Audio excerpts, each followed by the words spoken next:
been paid for by the New World Order.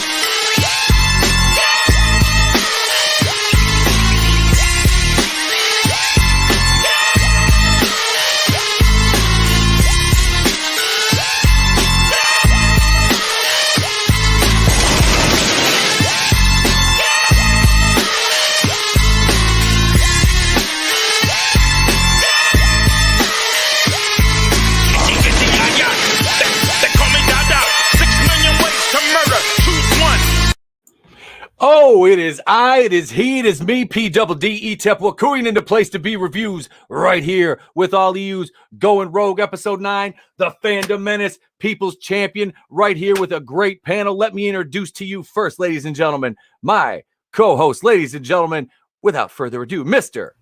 Tony Tone Deaf. It's the owner of the worst channel on YouTube and commander to the Legion of Deaf Heads, the world's wokest warrior, primitive-sided, toxic fanboy aligned with the like-minded. Tony Tone Deaf rocking with you Wednesday night here, the Place to Be reviews. What's up, everybody out there in the chat, everyone on the panel? Pleasure's all mine. I'm looking forward to a great show and a great time. Thank you.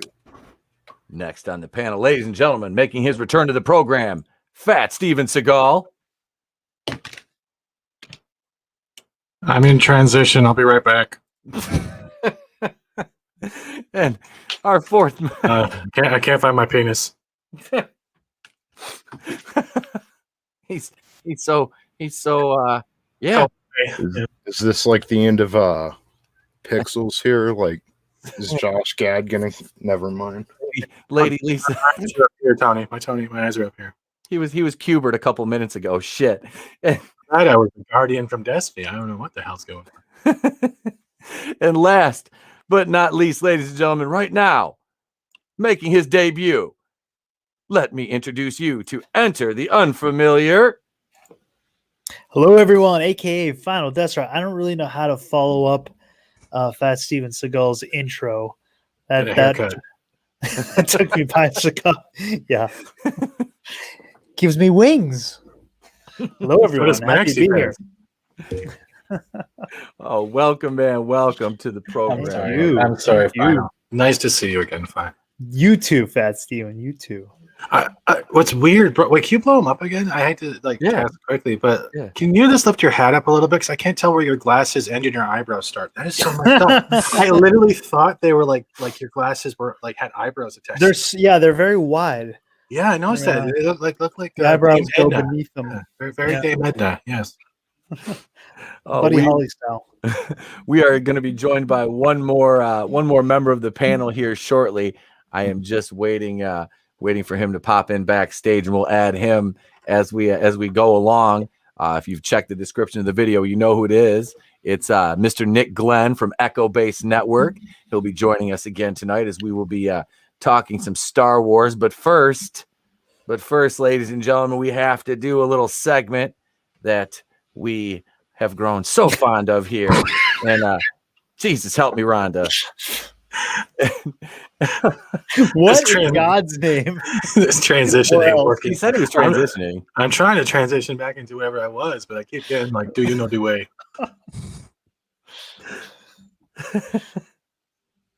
Oh, wow. This is your webcam on drugs, kids. It's somewhere. Army Hammer's cutting himself open. Army Hammer's cooking his own flesh and cutting his own hair off. Yeah. Well, if he was cutting himself open, he's probably needs something for that hot dog. You know, just like, okay, this will be the condiments tonight. Get some mustard. Oh God, yeah, that is. I don't even know what that's supposed to be, but all right. My queen. Do you know the way? Oh, here we go. So the first one we have is this. Cops. Don't we have an intro? Oh shit! What the fuck am I doing here, man? That is fucking terrible. Holy shit! I'm not used to it yet. I got to get used to that. Yeah, hang on a second. Wait, here it is, right here. It's holy shit. Holy shit! Are you thinking what I'm thinking? I don't know. Were you thinking, holy shit, a swordfish almost went through my head? Holy shit! Holy shit! And all the assholes want us to shit all over everything. Holy shit!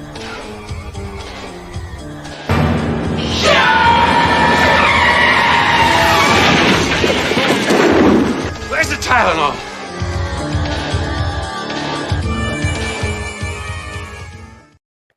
There we go, right there. Holy shit news. Cops.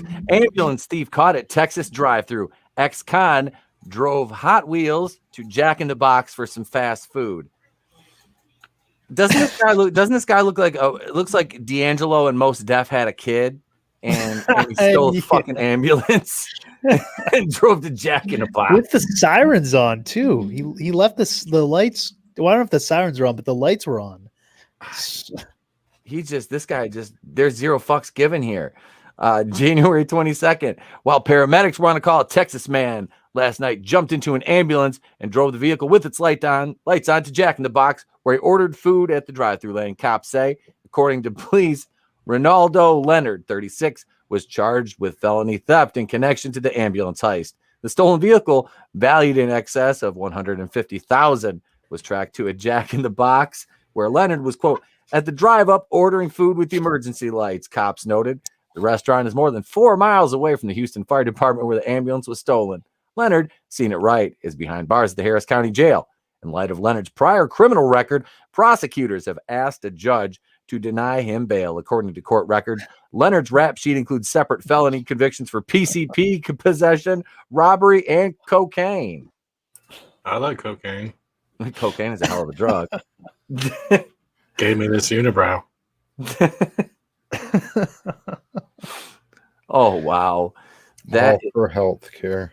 I'm telling you, man. I'm telling you, Jack in the Box and ambulance. I mean, what are you going to do? What are you I was do? in need of a serious buttery Jack as soon as possible. He needed some Ambien just to solidify the deal. Just a little bit of Ambien. I don't know how to properly quantify what Most Def and D'Angelo's son did, but I hope he feels sorry for it. I mean, because what if somebody needed that ambulance? I'm just thinking of this dude like slipping out of the cuffs because he has buttery Jack hands now. These guys. Is there any butter left? I don't think so. He might have used it on. I don't know. Curly fried crumbs all in his mouth and shit. It was a shit show. I mean, it's a step up from burning down Wendy's, though. So this is true. To be fair, he has neck tattoos, so I mean, I could have guessed he was going to do something wrong. But if you look at his face, look at his whole his expression. He's literally pondering, going, "I should have got that second biscuit." He doesn't care. He's literally sitting there going, "I should have got that second biscuit." Should have made that shit count if I was going big. You know that look when you're staring at your friends, like what are you thinking about? It's like I should have got that other soda and chicken wing. He's still hungry. He don't care. He's still hungry. Never get arrested when you're stoned. It's a bitch getting the munchies and having to eat commissary. That's not as bad as the guy we had last week on the Florida show, where the police had to arrest the naked guy who stole the cop car. Well, I think and they tased him. I think we have that. I think we have that tonight too, don't we? Wait, let's see. I think that's one of the articles. Yes, it is. Yes, it is. Yes, it is. Oh, Jesus. Let's go to the next one. That'll be Where was this guy? Was this guy from Texas? He was Texas. Usually it's Florida or Florida's the common one. I had a whole segment on my radio show about fucking just wild shit from Florida. Here's one right here. Couple whoops, that's a little too big. That's what she said. Couple charged for sex in glass gondola. Video of explicit romp was uploaded to porn site. Ew, can you imagine being the people afterwards in that? And all you're seeing is these sweaty hand and ass prints everywhere. Draw me like one of your all French, over the glass. Draw me like one of your French girls.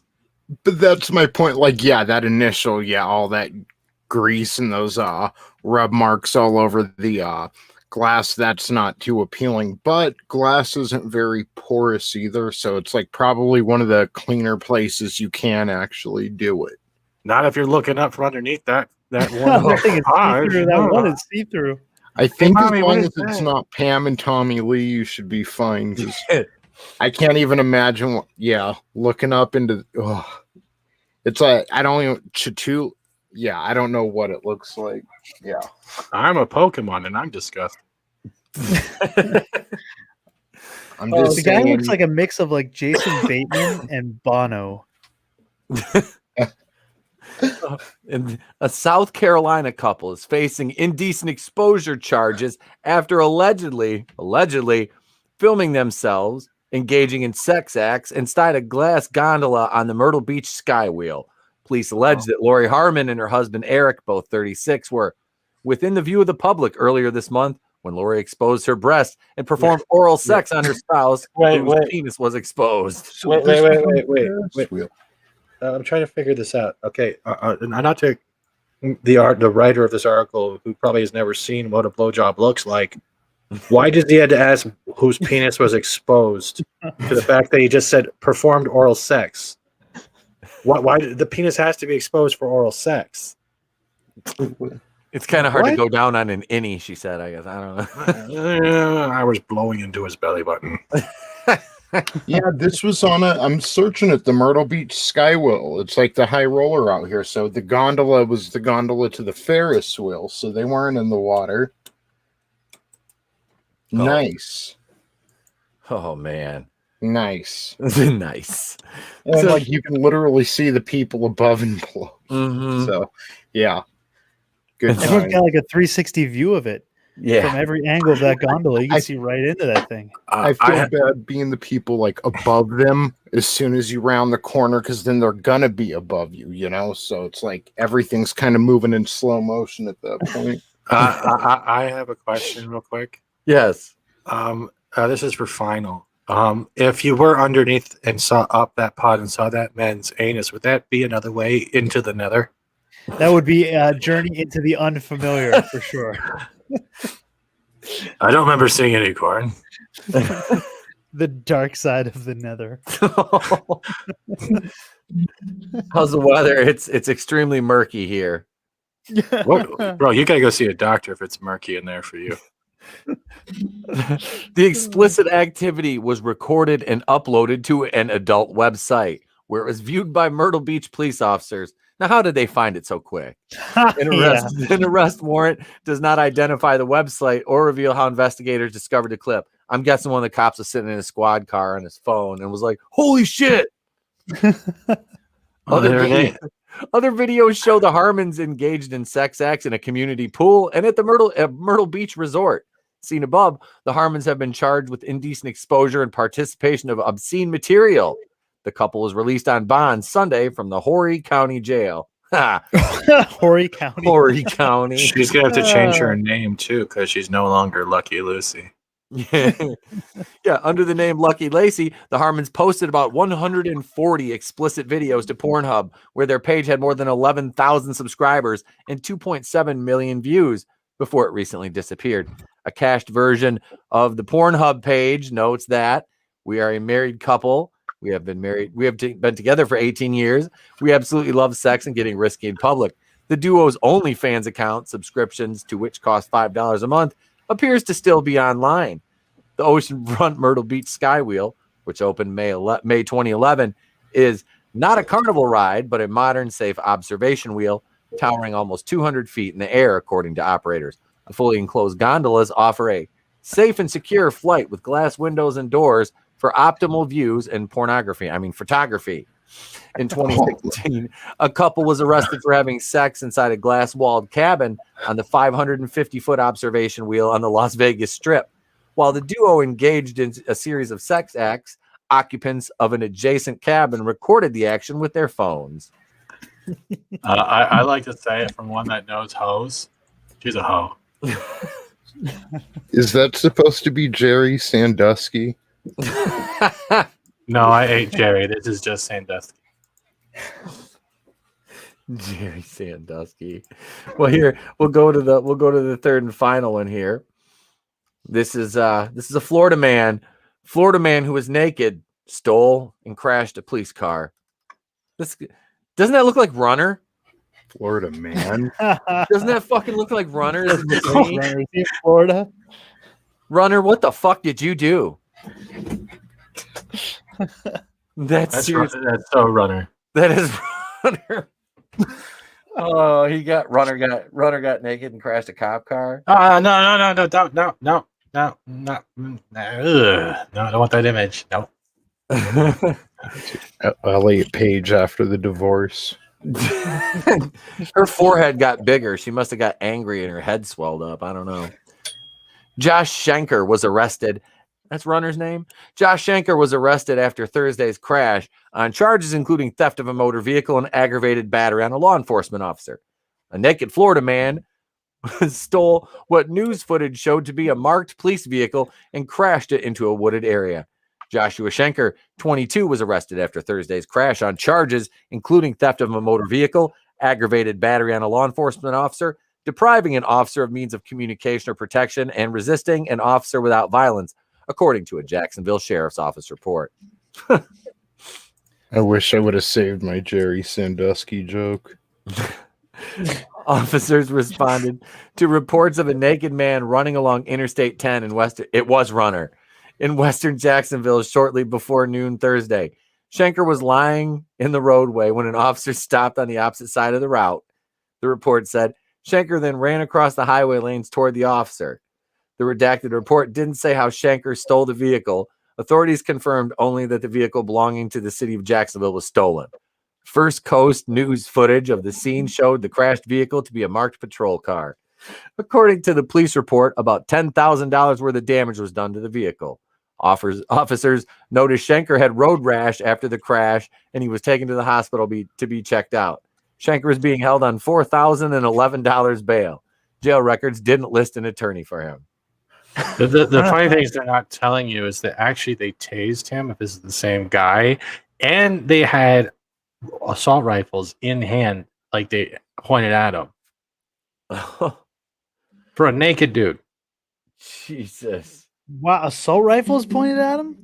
If this is the same guy, yeah, there's actual video of him being tased and then held on the ground while they were holding rifles. Yes.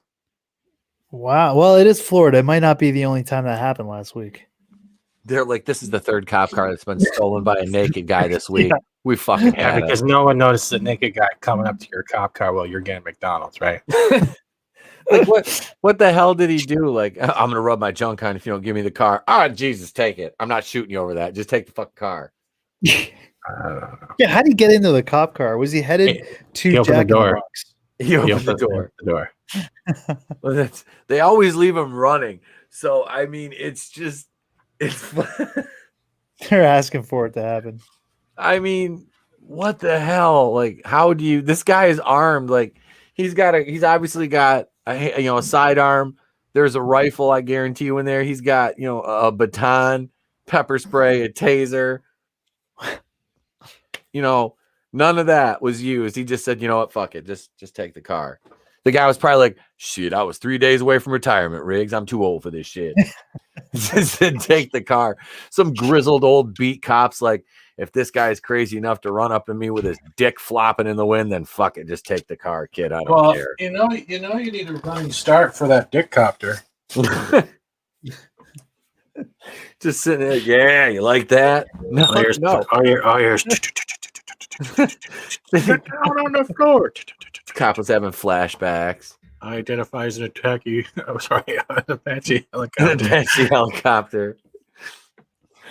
Oh God, this is one thing I'm afraid of in Florida is just, yeah. I mean, it's like I could go to Flint and drink the water. I could go to Florida and watch naked people steal police cars and do the fucking time of our life dance from Dirty Dancing with crocodiles. I don't know. I mean, what are you gonna do? The Gators? Well, I mean, what the fuck are you gonna do? Oh, Jesus, help me. I don't. Humidity, it gets to your brain, I guess. I guess so. Holy shit! Like, I mean, I thought it was bad in Tennessee. Apparently, Florida is worse than that, man. I mean, that's just things that make you go, why?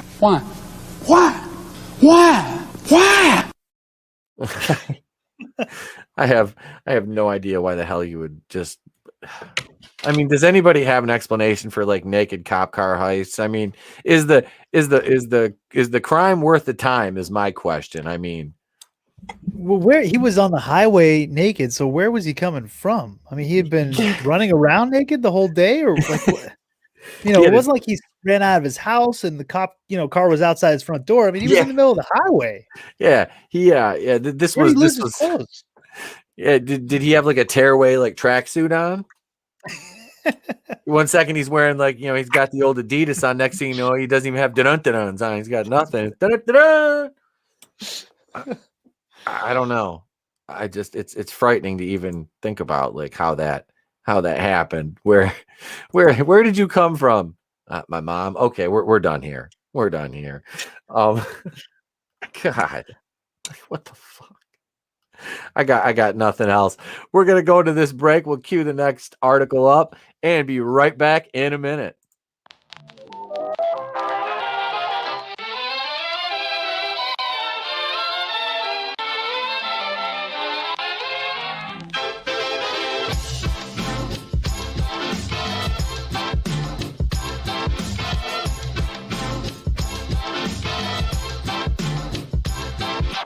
Some of your critics would say, there's a race for mayor. We know you're a convicted rapist. This could hurt his campaign. How would you respond to that? Hey, I don't know who said that. You're the only one I heard say that. You know what I mean? And I don't have no comment to that, because it's negative, and you're being negative. His life, highs and lows. It's so interesting because you come across like a nice guy, but you're really a piece of shit. Hey, with that comment. Come on. No, that was a piece of fuck you. That was a piece of shit. We're doing live TV. Hey, I don't care. What are you gonna do about it? Oh wait, hold on. That is literally from my city's news broadcast. I missed that Tyson episode. Oh, that was That's from Canada. Is it? That's the live breakfast show that starts at like 5 a.m. and goes until 9 every day. Mike Tyson just tore that dude up and didn't even. He deserved it. That was fucking. He's like, yeah, fuck you. You're a piece of shit. We're on live. I don't care what the fuck you're gonna do about it. I don't care. Force. What are you gonna do about it? You saw what I did to Zach Galifianakis. I will rip your ear off and make it sound like a other instrument. Yeah. You will respect my audacity. I mean authority. I punch Wobbin in the face. You think I'm gonna hit you, Baldy? Yeah, it is here. And I just need a barbecue sauce. I would have swallowed it. Poor Vander. Poor Vander. Poor ear. What the Oh shit. All right, let's give it back to him. Let's take a look at this article. This is bounding into comics. There we see Ray. It's so funny. This picture, it kind of looks like she's got the Kristen Stewart eyes, like the dead fucking eyes. I know it's a lighting, but she almost like my shake weight broke. God damn it! Ha ha!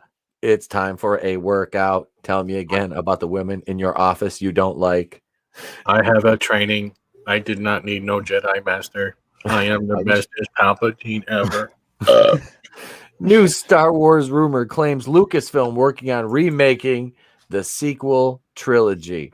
I feel like I should do it like this. Hang on a second. This should be. You got to talk like the social justice overlords. Wait, no, I'll just do it like this. Hang on a second. There we go. Greetings. Today we're going to talk about my video. I am Dick the Van Doomcock, future ruler of Earth. You sound like you got laryngitis there, Victor. I do. I need a Ricola. This came out yesterday. This is John M. Trent. And this is a brand new Star Wars rumor claiming people at Lucasfilm are considering remaking the Disney sequel trilogy. And this is a Doomcock rumor. So they can kill the rest of the fan base in one fell swoop. That's basically it. So we'll just kind of gloss through this. It says Doomcock claims while Favreau and Filoni are working to erase the sequel trilogy entirely, that's still up for debate. Others at Disney are considering remaking the sequel trilogy. This is the part I really want to talk about. The sequel trilogy would be remade exclusively for Disney Plus, according to my source, with the story being spread out between 8 to 10 miniseries and 3 seasons of full series. Season 1 would present The Force Awakens 2.0. Season 2 would be The Last Jedi 2.0. And Season 3 would be The Rise of Skywalker 3.0. He explained. So, wait, I'm confused. So if it's going to be The Force Awakens 2.0, is Finn no longer a janitor? He is now the soup kitchen? I'm kind of wondering myself. He's going to be wearing a hat and talking like Chef from South Park. I want to be a Jedi. Hello, children. Ray! Hello, children. You want my chocolate salty balls? Ray! It would Ray! be like, seriously, what the hell? I just summed up the sequel trilogy for you. That's basically it. I don't know. It's oh god, like why? Okay, so remaking. Why do it as a series too? Why not just do a movie? So, finally answer your question right there. If they do it as a series, they can do it as a weekly release, which maintains not only their sub base, it brings new subs in to actually watch this. So they can pump up their numbers, they can pump up their stats, and still pump up the fact that they suck. It's like prolonged torture. Yes, it's like looking at Brie Larson naked and wondering where her tits went. It's exactly the same pretense. It's really good. I'm so sorry. No. But seriously though, I don't understand why you would spend, like Nano Reaper says they have money for that. Why would you spend money redoing this? I mean, you've been hemorrhaging money since this, pandemic thing started, and you're worried about, you're not making money on the parks, you're not making money at the box office, what the hell are you going to spend money to remake the like? Do you think it's going to get better? Because I don't have the faith that it get better, because Favreau and Filoni aren't going to do it. Who do they say is going to do it? Did they? I see, because if this is my problem with saying, oh, well, this is while working to erase the sequel trilogy, others at Disney are considering remake. They didn't say which camp was going to do it. But, I mean, you don't want the Kennedy arm doing it, because they've already proved they can't handle that kind of fucking responsibility. Well, they're not going to do it any different than they did the first time. So, yeah. Oh, yes, they will. They'll just double down. More men they're bad. Yep, they would just double down on everything. We'd have more space horses. How can they say this is erasing the every other week something new is erasing the sequel trilogy? Yep. It's ridiculous, but can we just? It sounds like they're doubling down on the sequel trilogy. This sounds like Lord of the Rings extended edition, taking these movies and spreading them out into entire seasons. I kind of have a question for all three of y'all. 9 inches. No, I'm not talking about the size of your earwax. I'm talking about this in general. Do you guys, after all this shit that's been going on, from Disney protecting their reader onwards, and knowing that deep down that Disney is racist, do we really give a fuck? It's hard to care. It's hard to care about Disney Star Wars, but the Disney attachment died for me when that post went up. I literally felt my childhood die from that point. I don't care anymore. I don't care about Disney. What's that? You know what I mean, though, right? Yeah, I get it. Like Disney is, they're screwed and they are racist. But no, I'm just going after the stupid rumor. Like, hey, or the article, just all of it. It's like it's headline they're erasing the sequel trilogy, but you're literally saying right here they're doubling down on it. It's the exact. It's just bad. It's a bad rumor and it's bad journalism. I know, and I usually expect more from Bounding into Comics, honestly, because they're they're pretty solid over there with their reporting. But yeah, we've been hearing all this, about the Lucasfilm Civil War, and the House divided, and now remaking and erasing the sequel trilogy. I don't think you need. Not really. You don't need to erase. If they're still calling it Force Awakens 2.0, I meif they're going to stay with that title, then that's already not off to a good start. Like, they're not really showing the fans, hey, which we know they don't. Wait. We're going to change it. Wait. You guys have talked about this on Rogue Entertainment before. This isn't even 2.0 or 3.0. You know what this is? This is the lost cuts that everyone was rumored to hear. Probably. Right. Yeah, that's what I'm saying. This is all it is. Really rechanging it. They're this not is doing the oops. We should have gone with this. 2.0. Extended. That's all it is. Yeah, they're just doubling down. Yep. I'd rather see an hour movie about Baby Yoda being trained by Luke Skywalker than this crap. Yeah, because how much unused footage could they possibly have to change the story to the degree that they would need to change it to? Oh, there was Jawa mud wrestling. There was Twi'lek women playing golf. There was definitely more yub nub than we expected, and I believe there was a shagging scene between an AT and an ATST. I'd actually watch that to see an sick bastard. To see an AT taking advantage of an ATST. Open your porthole. I'm coming in. That's a new way of throwing the charge in, you know. But damn, this this whole thing with Disney basically now being openly, you know, I mean, well, they've been openly racist. I mean, Disney is, let's be honest, you know, they have a checkered past as far as their track record goes with being racist. I mean, lesson we forget, like I said, Song of the South. That was progressive for time. Yeah. I mean, I'm sorry, but anything that includes a character called and this pains me to even say it, a tar baby is, I mean, they had to know at the time that was offensive as fuck. I mean, like, that is just pretty, you know, that's pretty blatant. Hail YetiCast. YetiCast is in the chat. YTL. The other thing you have to worry about, if Last J 2.0, that means they have to call back Rian Johnson to F up more shit. Wait, Rian Johnson. Well, would they keep? No, they couldn't. Would they keep him? They would. If Kathleen is not involved, Kathleen is involved. Kathleen has another year on her contract, and if things are successful, it could get extended again. Everyone's wondering why she hasn't left yet. It's because she still has her contract, and it could get extended. Everyone's like, "Oh, she's almost gone." It's not. Like her contract was up this month. No, it's up in April. Was it April? I thought it was January. I heard it was April. But I mean, odds are they're going to re-sign her because of the success of The Mandalorian and what it spawned. Because even though she has little, next to nothing to do with that, it still falls under her umbrella because she is the president of Lucasfilm right now.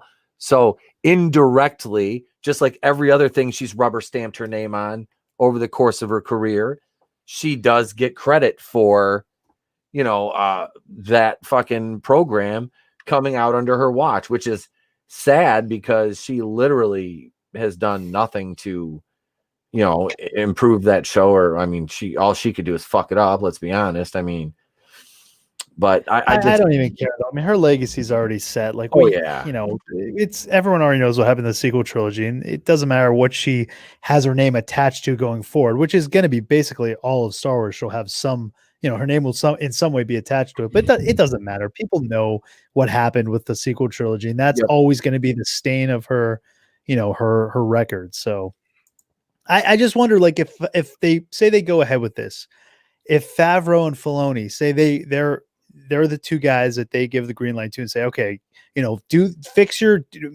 get this connective world going, which they're now building with the Mandalorian, right?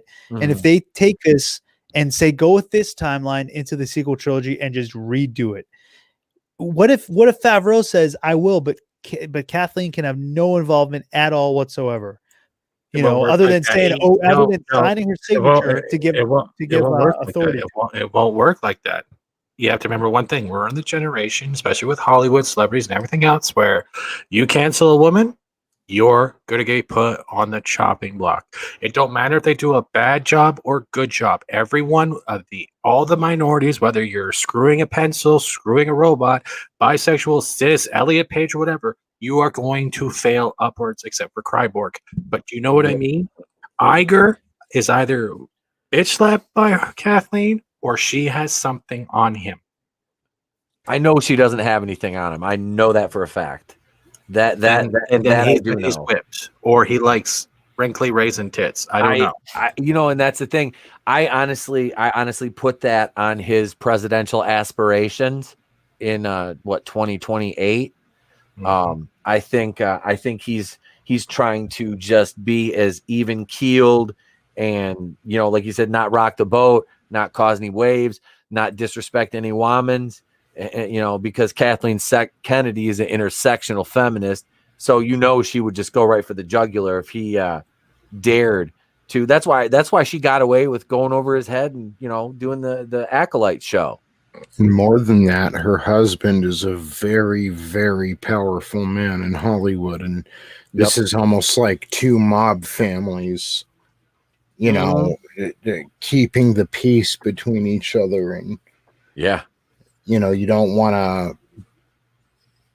I'm not going to say who has more power. If Frank Marshall has more power than Iger, I would assume it would be vice versa. But, you just don't, you don't want to shit where you eat. Did you see how much money Bob Iger made last year compared to this year? I think it was Clownfish TV or EVS did a video on that. Iger's pay this year was $21 million. Okay. He took a pay cut. Chapek made $14 million last year. He made 21. And the year before, Iger made $48 million. Yeah. Damn. And he had to take, the poor baby, had to take a $28 million pay cut this year. How would you ever survive? Terrible.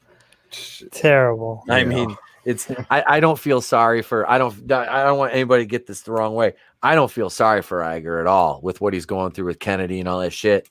I just want good fucking Star Wars.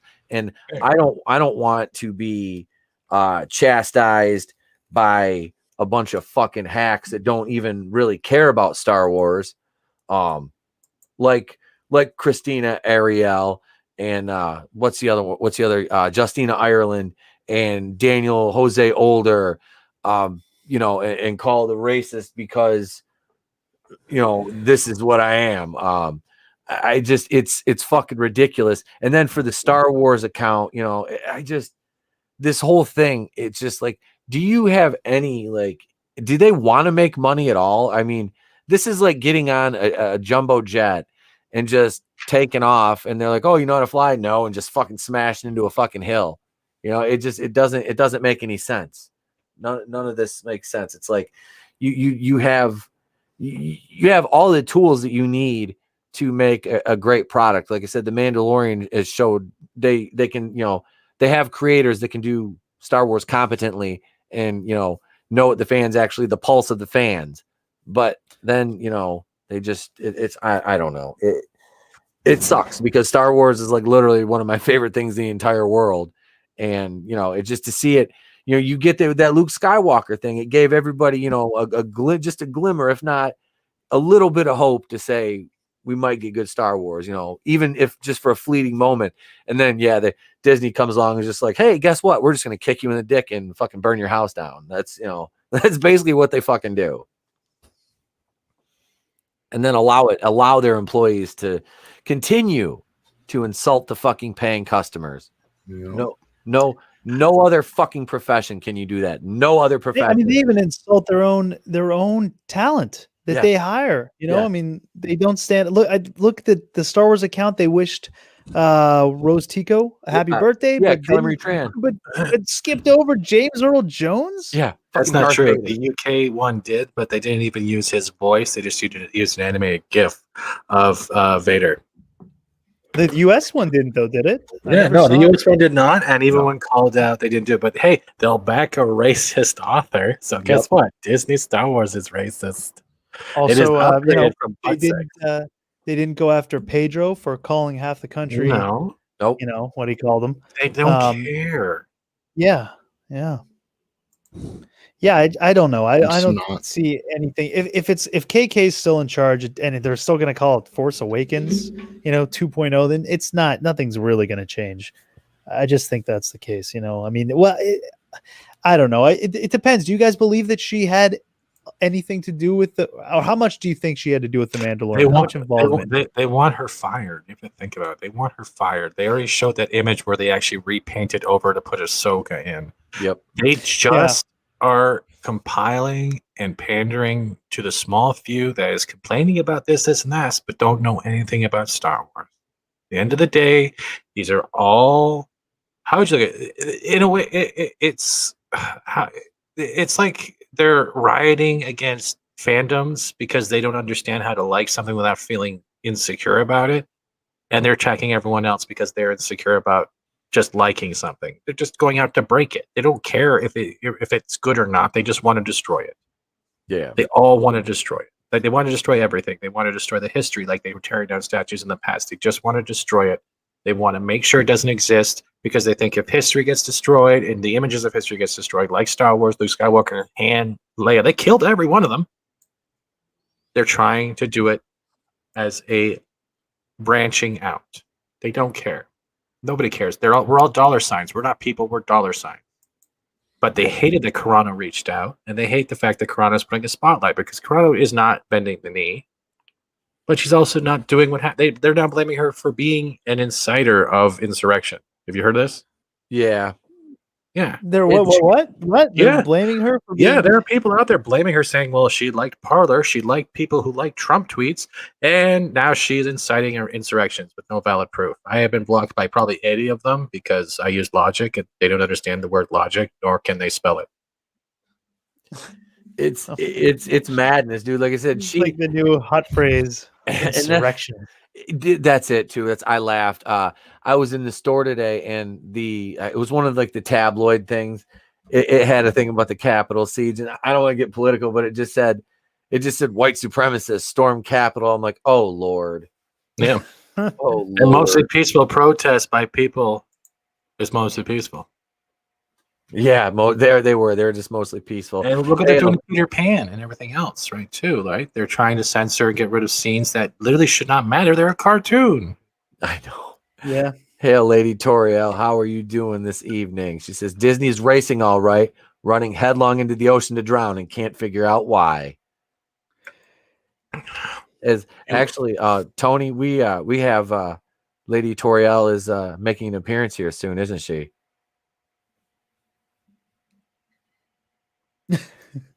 Maybe. Sorry, I was grabbing her link to share in the chat for everybody. Right. So please go subscribe to Lady Toriel. Just posted that, and maybe the way you can describe Lady Toriel, because we've had her before on the table, is she is like that grandma that always has that pie sitting on the window ledge, but is always welcoming inside. Like always was nice to the neighborhood kids, has that very family feel. She's a very nice person to talk to, and she's very welcoming, just in her voice, her tone, the way she talks and treats you like a person. So you're gonna have fun with her. Sorry, I didn't mean to pimp her out so nicely. I'll sound more like a dick later. No, you're fine. You're fine. There's the man. Hail Salvador, man. If you're not subscribed to 2 Cents Toys, get over and subscribe to my man Sal, one of the premier toy channels in the Fandom Menace. That's my brother right there. He is hopefully, fingers crossed, he'll I'll go ahead and let the cat out of the bag right now before we go back and talk some more Star Wars. Nick Glenn will be here momentarily. I just spoke to him. He's wrapping some things up. Next Wednesday night, we will be joined by my man, Mr. Jeff Hicks from World Class Bullshitters. He'll be spending the evening with us going rogue here. We've been working on just getting a schedule to get him to come on, so he'll be here next Wednesday. Monday, Tony, Monday is Monday your big day? Yes, it is. Tony. We're going to be celebrating Tony's birthday this coming Monday night on episode 137, I believe it is. Yeah. So who's joining us for that one, Tony? We're going to have Rise and Shine with the Valkyries on. Purple Valkyrie, Samantha Joe, they're going to be joining us. And yeah, it's going to be awesome. Actually, I added one more guest for Monday night, too. Okay. Phoenix Animation is going to come on too. Phoenix Animation. He's going to come back. We were kind of talking today. We're actually going to go meet at a Comic-Con in Grand Rapids the weekend before my birthday in April. He's got a pass. He's got a booth, and he got me a pass for the con. So I'm going to go down there for the weekend and hang out with him and a couple other comic skaters and just go party and have some beers. So it's opened up there. You can do that now. It's supposed to be opening February 1st.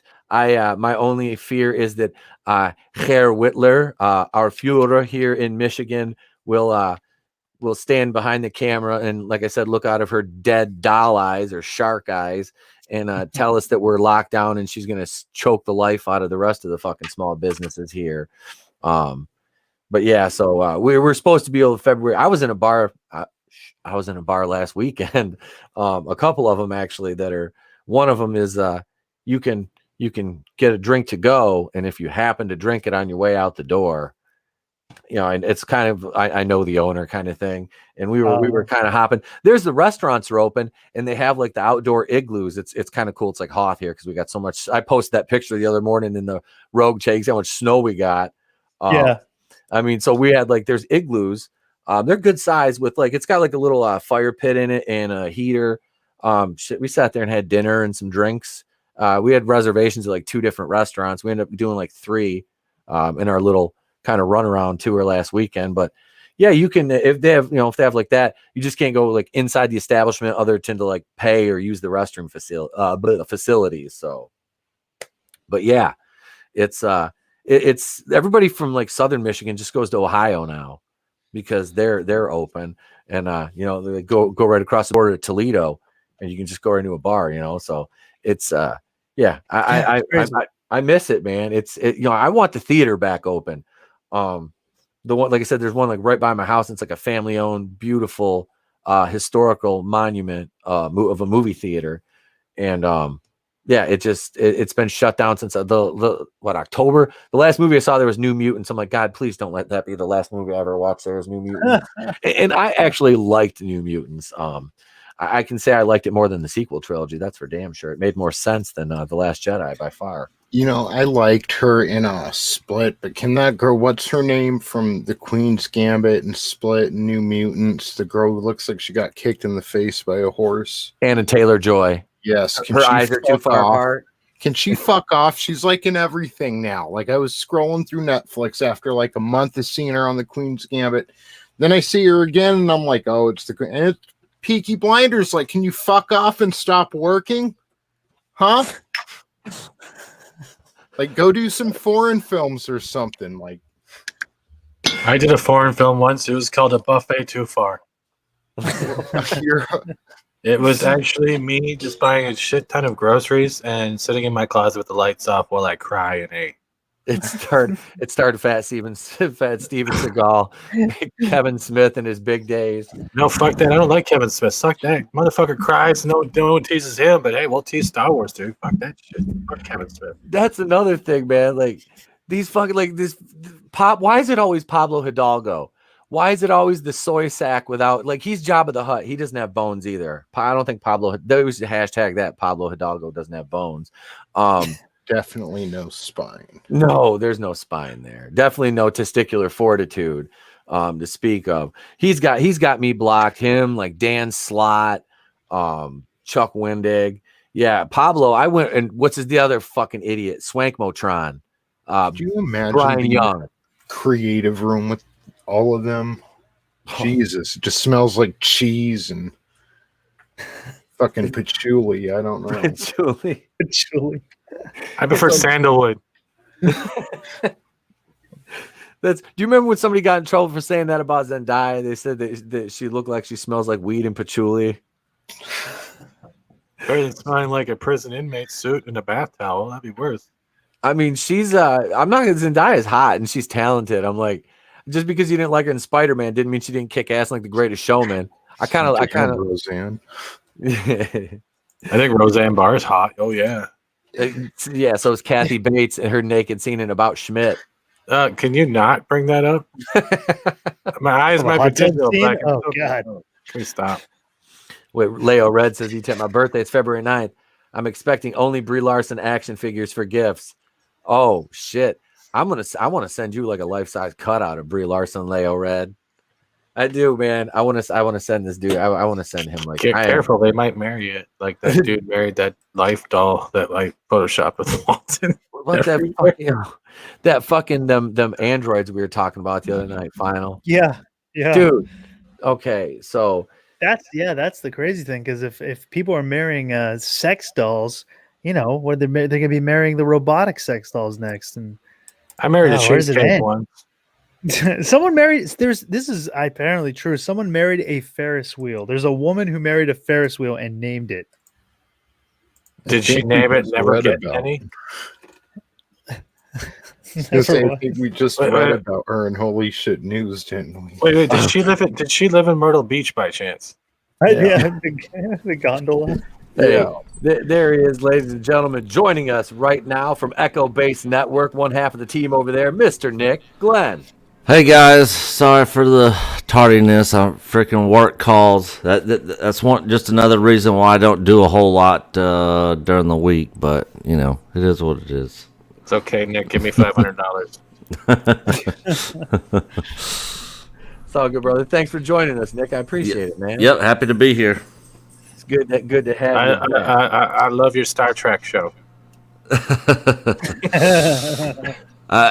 We haven't done anything Star Trek in a minute, but we actually got something in the works that we are working on that is going to be pretty big Star Trek related. If is that a fat joke? If we get it, no. I could make it one maybe. Oh, you could sure talk fat jokes to me, baby. Let me screen share this article. Final, hang on. I got that one out of the chat. There are pictures to go with it as well. So before we go back to talking a little more Star Wars here, let's take a moment to pause for the cause. Linda Ducharme, is that Ducharme? I have no idea. Ducharme gets married to Ferris wheel named Bruce. Linda Ducharme and her husband Bruce had a lot of ups and downs in their 30-year relationship. Sequel trilogy before finally getting hitched. Now that they're together, the Florida-based couple can expect the ups and downs to continue because Rob Schneider starring in a movie where he plays Bruce, and Bruce is a Ferris wheel. Rob Schneider is. Ducharme met Bruce, whose real name is actually Skydiver, at a carnival in 1982, and it was love at first sight for her. I got this weird feeling I can't explain. My heart was pounding as we went up the platform, and I got on the ride. I felt like I was being taken by this ride, she said, according to the New York Daily News. Oh my God. Do you think she's like having... Oh my God. Are we watching like the sister-in-law of Panda Lando? Is this where this is going? I think so. From toaster to Ferris wheel, we do it all. Holy Welcome shit. to the Calrissian household. Oh my God. But this wasn't Ducharme's first rodeo or carnival. Her previous relationships include a fly-by-night affair with an airplane and a romance with a train that eventually derailed. Wow. I hope she never touches my Hot Wheels. Jesus. Why doesn't she do some squats? Like it feels like it would be a lot less effort at this point. I'm fucking telling you. Her relationship with Bruce also had problems. In 1986, a storm knocked the Ferris wheel out of commission, sending him to Wichita, Kansas for repairs. She eventually found his remains and is now attempting to return him to his former glory. In the process, she decided to marry Bruce last year and renewed their vows for what? A show on Logo TV. Oh yeah, that's a fucking shock. It's on Logo TV. Logo TV? That would be what we call the Alphabet Channel. Gay people don't want to be lumped into this shit. I know. Why would they do that? Why is it called Logo TV? Why did they just call it? We took all your vowels TV. The vow renewal was conducted by a non-denominational priest who resigned from the Catholic Church over his role in the ceremony. God. I tie you flesh to steel, the priest said, according to the Independent. Oh my God. I'm looking at pictures of it right now. The priest and Linda both look like winners. There's one in the private chat of him performing. I have an idea though. If you're ever down where Bruce is, there's a way to make her think that Bruce is dying. Just make sure you throw a whole bunch of loose bolts and screws in every one of the pods. So she's like, "Why you're falling apart? You're falling apart." Oh my God! Did she get jealous if other women ride the ride? I don't. They get off. I don't know if they're allowed to. Look at this guy. I mean, yeah, this is definitely someone who would marry a roller coaster, and this is definitely somebody who left the Catholic Church, and I'm pretty sure it wasn't because of his role in this wedding. Yeah, don't bring your kids to his Sunday school. Yeah, he's not. Don't familiar. Don't go to the rectory or the rectum.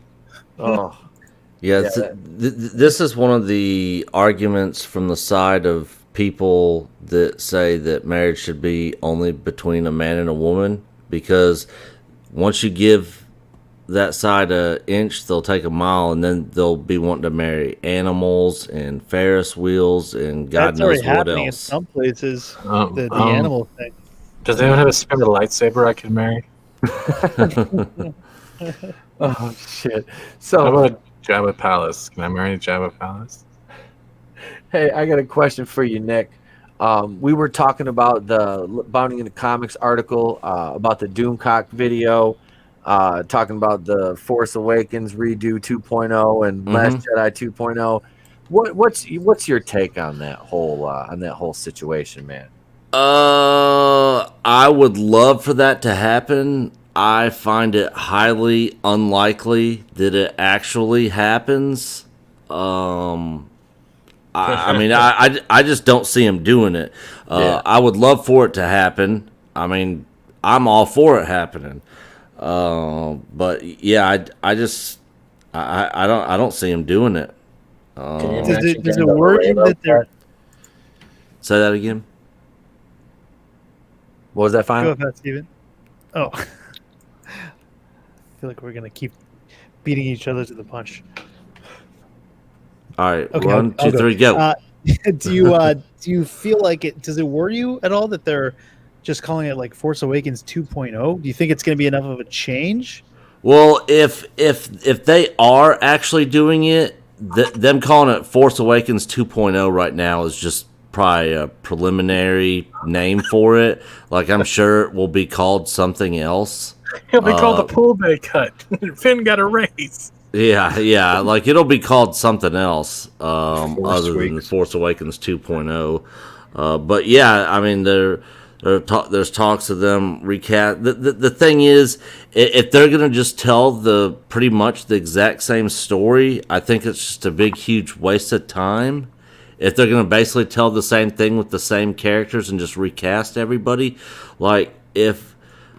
So my thoughts on a way that they could do it and still appease the sequel trilogy fans and give the people that hated the sequel trilogy some bit of hope in what they're going to do is, and there's a lot of people that are not on board with any kind of time travel, multiverse, timeline thing, whatever.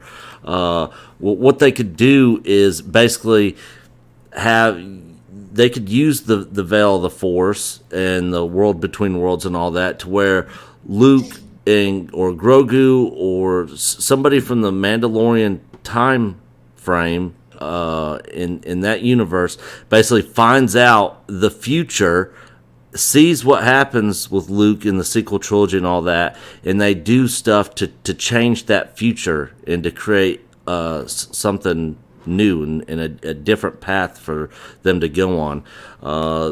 You know, a lot of people, they just don't want this Luke that showed up at the end of season 2 of Mandalorian to, you know, end up going towards the sequel trilogy, because then it's just sort of like, we already know where he's going, so like, what's the point? The ending for him is an abomination to his character, so you have to do something and change it to where his path forward is unknown, so that the audience is like, all right, okay, now at this point we don't know what's going to happen, because he knows the future and things are changing, and then it gives the audience, you know, a sense of, all right, I don't know what's going to happen, and bring back some sort of interest into seeing where his character goes.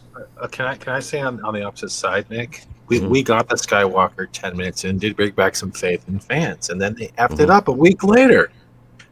Oh yeah, with all the High Republic stuff, and they'll just do it again. They're protecting their authors from Republic. They're literally siding with people who have not fictional, but non-fictional proof and the receipts. Why am I hearing myself twice? Yeah, that's that side of it, and that's the thing that makes me think that there is some sort of division at Lucasfilm, because you're not getting that from the Favreau and Filoni side of things. It's coming from this Pablo Hidalgo story group, Kathleen Kennedy hired side of Star Wars. So I kind of separate the two at this point and kind of block all them out. Like I actually watched the on Star Wars YouTube channel, they had the first High Republic show today, episode 1. Oh no. And so I watched it to see if there was anything worthy of reporting on or anything newsworthy in it, and it was just a complete shit show. It was boring. Like a funeral. There's nothing there. So can I ask a question towards that though? When she was doing the delivery of it, was it very dead or very like fake smiling in the way like she was presenting? Oh yeah, she seemed totally fake, 100%. She just, like, her presence, like if you just go watch the first 5 minutes of it, you'll see what I'm talking about. She's sort of just like reading a cue card and just there. She seems very uninterested in what she's doing, and she seems fake. That's how it came off to me when I watched it. Because she's not a Star Wars fan. She's not. She doesn't care about Star Wars. She's as much of a Star Wars fan as Christian Harloff from Collider was. You know, when he said, "I've been busting my ass for 4 years as a fan," it's like, bitch, sit down. 4 years. Sit down. 4 years. 4 years. They're hiring people that want to destroy because they don't care about the characters, and she is a prime example. Why am I hearing myself twice? I'm only hearing you once. I'm here. I'm only hearing you once. Huh. That's so weird. Do you have the browser open up? No, I don't have any sound. But there would be a delay. But they're hiring these people, or they're bringing in these people and then protecting these people. They're literally destroying the franchise. And they don't seem to understand. Every time a Christina like that, or a Hidalgo opens their mouth or tweets, they're losing millions of dollars. Oh yeah, I completely agree. Millions of dollars. And you know what they do? Then I'm gonna be honest with you, Nick. You know when I lost my childhood love for Star Wars? This weekend. And it killed me on the inside. I literally felt like I cracked inside when I saw them protect that author. And then they try to go. I have no love for Star Wars. I love my original trilogy. I love the Clone Wars cartoon. Like I'm done. And it literally felt like part of my childhood just got wiped out by a steamroller. And it's ruined me for days. I'm still trying to recover from it. Yeah, I completely get that side of things, and that's why I said I can kind of see the divide. So, for example, John Favreau just recently did interview over on WGA.org, Writers Room. We actually just covered this in a video that we just dropped today. But one of the things he said in the end of the interview is, I'll read it to you here. There's something really cool about putting a small sample of what you're doing out there. He's talking about trailers and presenting a trailer or a glimpse of what he's working on. There's something really cool about putting a small sample of what you're doing out there to your core audience and seeing if they are sparked to it. Because at the end of the day, it's a conversation with that audience, and those fans are who you are speaking to. And if you're doing something that they're not feeling, you're not doing your job right. Mm-hmm. All right. So on that, Nick, let me ask you this: on all you guys, on that note, do you think then that Ahsoka, the spinoff for Ahsoka, the promotional image we got where you see the background and it is like the same imagery, the same symbology of that was used in the World Between Worlds, the Veil of the Force. Yeah. Do you think that's suggestive? Do you think that is what Favreau here is talking about? It's like, hinting at things, showing you something. It's not a trailer, obviously, but showing you something to see what the reaction is going to be. Because obviously people now are going to say, oh my gosh, are they going to use the World Between Worlds? Are they going to reboot the, are they going to try to change the timeline? And based on the reaction, whether that's hot or cold, is kind of giving them a direction. But yeah, I 100% absolutely do think that they are putting a lot of stuff out there to see what the fans react to see what they want. There's a side of Lucasfilm that's listening for sure, and it's definitely not the side of Pablo Hidalgo, that story group, and all those SJW weirdos on that side of things. Filoni and Favreau, I'm really starting to believe the stuff that Doomcock said about this, about how they're kind of separated from everybody else, and they kind of have their own universe, and that they have actually more control than even Kathleen Kennedy would maybe even want them to have, because at the end of the day, Disney likes money. Yep. And if they're money, they're going to try to appease both sides. Is how I'm looking at this. They got their little Kathleen Kennedy story group side who can do their little SJW nonsense crap on their side, but then they got fans that really know the Star Wars universe in Filoni and Favreau, who are pushing to a different direction and outside and away from that side of things. I just don't. I can't. By the time Ahsoka comes out or any of their new series comes out, there's not going to be any fans left. The people who are trying to destroy Star Wars don't even watch this stuff, and it's getting to the point where, by the time something comes out that could potentially fix the universe, you've already killed the childhood love of it for a lot of fans. I know not all of them, but a lot of them. A lot of them are getting sick of this. They're tired of logging in every day and seeing someone else attacking something for something that did not happen.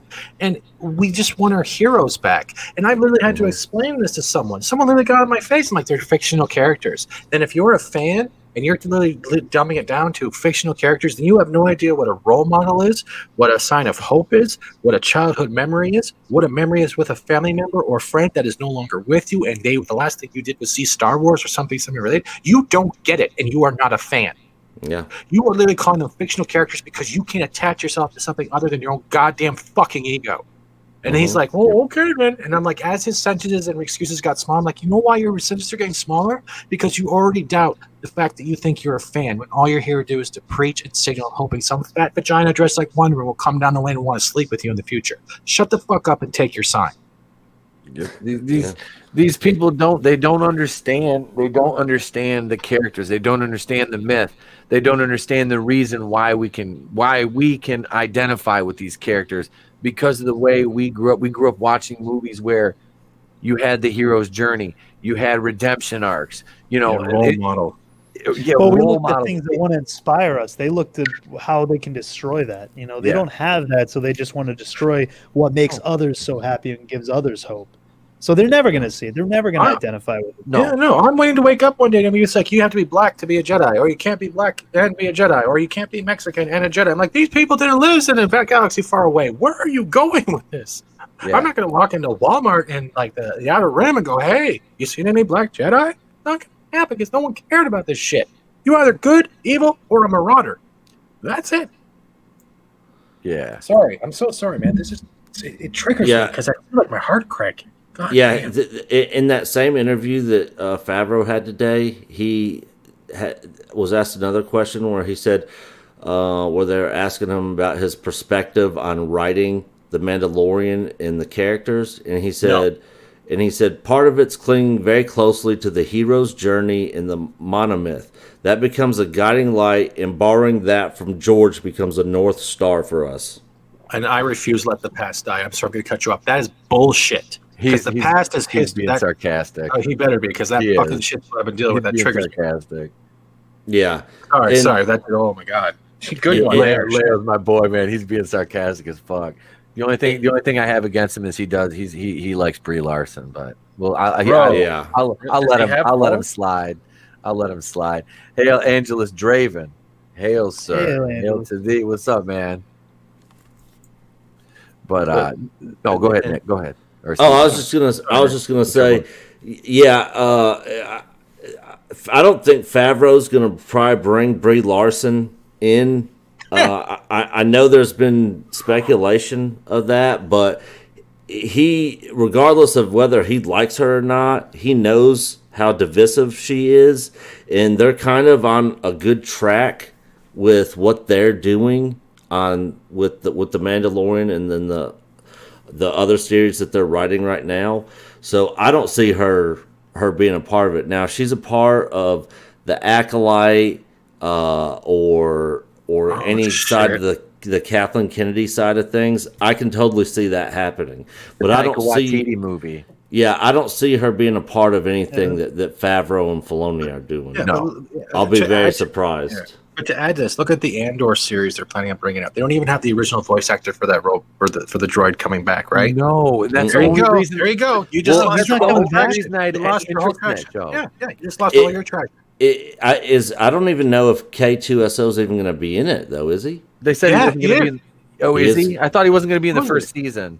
Yeah. I heard that he wasn't going to be in it, in the first season, and that he might sign on and come on to be in the second season or seasons following that. I can agree with that last comment. Filoni just wants to be in Indiana Jones, but he has no balls. Lets in his girlfriend's purse, so he will never be Indiana Jones. Yeah. Right. I just Filoni loves Ahsoka too much. He doesn't let anyone touch it. God, that whole thing with Gina Carano pissed me off, and now they're trying to say that she incited the insurrection. Yes. Yeah, she also killed Data. She destroyed the Enterprise. She then called the Borg to show up. Then she pressed that lever down in Ghostbusters and released all the ghosts in that first movie. And then she caused Chris Hemsworth to do that stupid dance scene in that 2016 Ghostbusters. So it's all Gina's fault. If you fart and your girlfriend hears it, it's Gina's fault. If you slip down the stairs tomorrow, it's Gina's fault. If you eat one of those Jelly Bellies and it turns out to be the shit flavor, it's definitely Gina's fault. That's how asinine they sound. I'm sorry.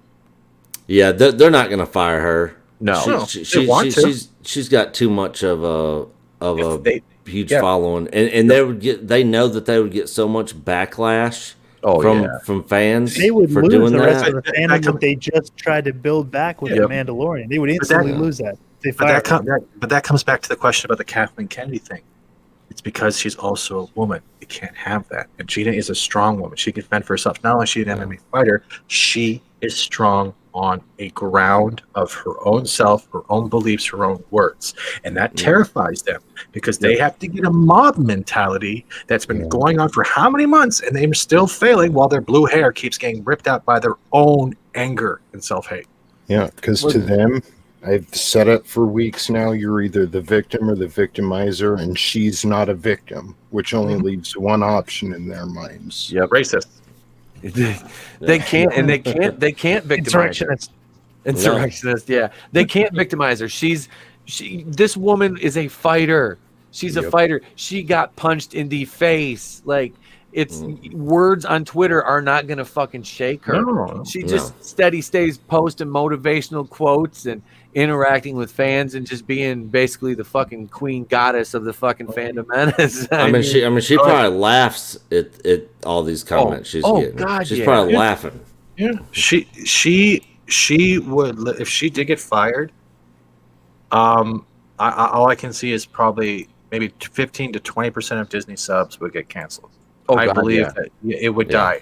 Yep. What would also happen is that every Gina toy would get bought, while every Rose Tico would still be in the plastic wrapper, claiming that they were assaulted on Twitter when it never happened. Yeah. That's another thing. I saw somebody bringing up the Kelly Marie Tran thing. Oh, like when Kelly Marie Tran got chased off social media. I'm just waiting for him to try to flip that Leticia Wright, the young lady from Black Panther. How they chased her off social media. Oh, you mean the one Cheadle attacked? Yeah, I have those tweets. I have a folder called Stupid Tweets, and I save all of them.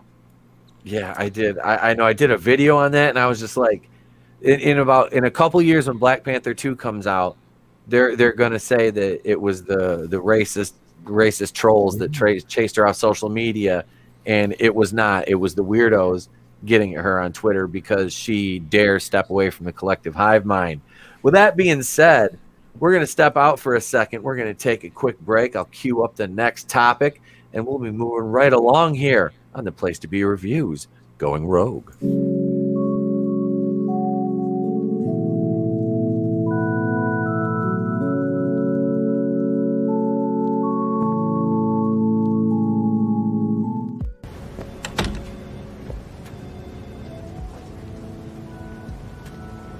What are you doing, JP?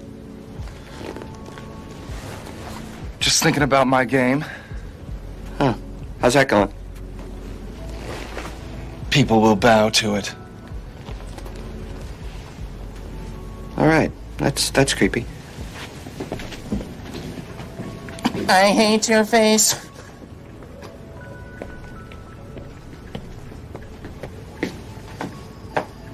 Did you say something?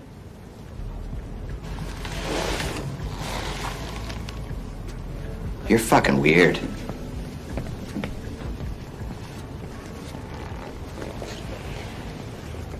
How can he see me? Oh, that never gets old. That is a great fucking movie. Grandma's Boy, ladies and gentlemen. We're back here on Bounding Into Comics. Oh my God, Kathleen Kennedy. I'm actually still trying to find that goddamn track he was playing when he was sitting in that room. Oh, the techno track. I'm yeah. still trying to find it. I like it. Okay, JP's weird, but I like that track. This shit hits me right in the feels, man, because Walking Dead is I still love that. I still love that fucking show. That is like I've been a fan of this goddamn franchise since 2003 when the comic book first came out. Like I happened across an issue of that and I was hooked. I fucking love the comics. The show is up and down. It is, man. They drug All Out War out too far, but this is just something else. This doesn't even relate to really the show. This is the show's official Twitter account had a duck with some fans. A fan, you know, it says the official Walking Dead Twitter account asks fans to unfollow them over alphabet characters. Now, don't get me wrong, ladies and gentlemen. I have nothing wrong with the majority of the alphabet community. I mean, there's a couple of them that are more annoying than others socially, but you know that's only in Twitter. That's not the real world because most are just trying to live their lives. So it says the official Walking Dead Twitter account has asked for fans to unfollow them over alphabet characters. The account posted on Twitter January 25th. The post reads, "Hi, hello. If alphabet characters on television or anywhere make you uncomfortable or angry, please unfollow us." Isn't that that's an adorable way to start it? Like, hi, hello. Like that sounds like a woman when she's mad. Doesn't it? Hi, hello. Hi, hello. Hi, hello. It is an odd opening. Like it's like they're trying to trying to get your attention. It's like passive aggressively. You know what I mean? Yeah. It continues. While we also encourage you to look within and be more accepting, you know that there is no place in our fandom for hateful discrimination or willful ignorance. Thank you. That's when you bring up Chris Hardwick. Like, what about the ignorance when you believe those false claims? Exactly. Yeah. I was going to say that. So when Chris Hardwick was accused of being physically abusive to his fiance or ex-wife, girlfriend. Was it girlfriend? I couldn't remember if it was spouse or not. But they automatically fired him from Talking Dead. They took him off of everything, and then after all that shit, none of it happened. None of it fucking happened. And what did they have to do? They brought him back. You know, it's just like, but they're quick to, they're quick to, it's hypocrisy. You know what's going to happen? They're going to lose their viewers. Unless all the zombies come out wearing those pink vagina hats, that show's going to bomb because they'll be comic. It just makes me mad. Like, not to go too off topic, but yeah, what's his name again? Chris Hardwick. Yep, I Chris Hardwick. first saw him on Singled Out with Jenny McCarthy. You know, so yeah. Now looking to what they both went on to be, he becomes a part of fandom and follows his passions. She fucking starts the anti-vax movement. And she's still like walking on red carpets and shit. Like she should be thrown in a dungeon somewhere. Fucking Jenny McCarthy. Like yeah. Anyway, I'm just nice society we've crafted for ourselves. You know, go after the fucking nerd. Yeah. Right. Oh shit. Well, she's married to Donnie Wahlberg too. She's Donnie D on the backup, drug free, so put the crack up. Let's all go bench press cinder blocks then. Hey, he's on Blue Bloods, isn't he? I think he was on Blue. Yeah, it was Blue Yeah, Bloods. he was. Yeah, Yeah. He played. Blue Bloods was actually good. It was. It is a good show. It's got Tom Selleck's mustache. I mean, anything with Tom Selleck. Come on. Yeah. Even Quigley Down he Under. picks good stuff. Yeah, but look at how many Down years we have to Under. go back to get good shows. That's messed up. Yeah. Let's see. The statement comes a day after the account shared new screenshots of the upcoming Walking Dead: The World Beyond, which featured actor Jelani Aladdin as Will Campbell embracing Nico Tortatella's Felix Carlucci. Okay, now I watched The Walking Dead: The World Beyond, and it was pretty well known from the beginning of the show that these two are gay. And my reaction to that was, okay. Why does it matter? It doesn't, man, because honestly, like that show is with The Walking Dead: The World Beyond. The only reason I watched that is because they had little Easter eggs in there that connect to the fucking Rick Grimes movies, which I'm unabashedly fucking excited for, because I still enjoy this fucking some of the derivatives from this, from this universe. And this show is it's shit. It's like a YA Walking Dead show, basically, is what it is. And these two are soldiers. One of them, they got separated. They were in a relationship before, but both of, I mean, we just met the what's his it's Jelani Aladdin. We just met him. His character got introduced at the end of season 1, and the other guy, Felix Carlucci, I think his name is. He was pretty much with like the main cast the entire their journey, like the entire first season. So we got to know him a little well, and his character has depth. He's not just defined by the fact that he is gay. So I give the writers credit for that. It wasn't, I mean, was there moments of wokeness in the show? I mean, here and there, but it wasn't anything that I would be like, and complain about. I mean, it just wasn't very good. The characters weren't interesting. They were, the main characters, the kids, the actors themselves just kind of don't really, they're too pretty to be in this post-apocalyptic world. It's like, how are your eyebrows still perfect? You know what I mean? It's like, come on. The suspension of disbelief is paramount. And it's not there. So this Twitter beef, let's see, the post was criticized by a number of users, including Twitter user Bradley Stewart. A way to keep shoving homosexual propaganda down our throats just to fulfill an agenda. No pun intended. Dance for me, puppets. Yeah, you gotta watch your words. Yeah.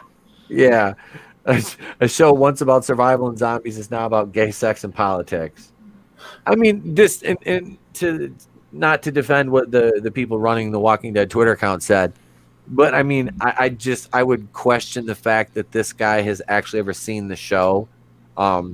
Because they don't really show that scene there, the still of them. They had just been reunited after being separated for a year, and they're a couple, they're together. So I mean, to me, it was just it was a reunion of two people who are in love and they missed each other. I don't fucking care if they're gay. It doesn't bother me. It's now if you take the characters and that's their only defining trait, yeah, fuck off. But on the main Walking Dead show, for example, is anybody the character of Aaron? He's the one, he lost his hand, and his what was his husband's name? Aaron, and he died, didn't he? Shit, he was the big tall ginger guy. He died. He died. But to me, it was never made a focal point that they were clearly a couple, and that's fine. It doesn't matter. It's normal. I mean, it really is. It's like that wasn't what was driving their whole intention of the character. They had arcs. Just look at it this way. They went the Batwoman route. They signified their sexuality, who they scissor, who they F, who they do any. It's no longer about the quality of the story, the quality of the character development, the journey to survive. It is now about, guess who they're banging when they're not fighting zombies? The Walking Dead. Tune in on A&E next week. Is that how that's portrayed, though, in this show? Is that... No, it's not. It really isn't. That's why I kind of like the way the Twitter account responded. I mean, it's a little snarky. I mean, go ahead, Tony. Well, or was it Tony? Were you gonna say something, brother?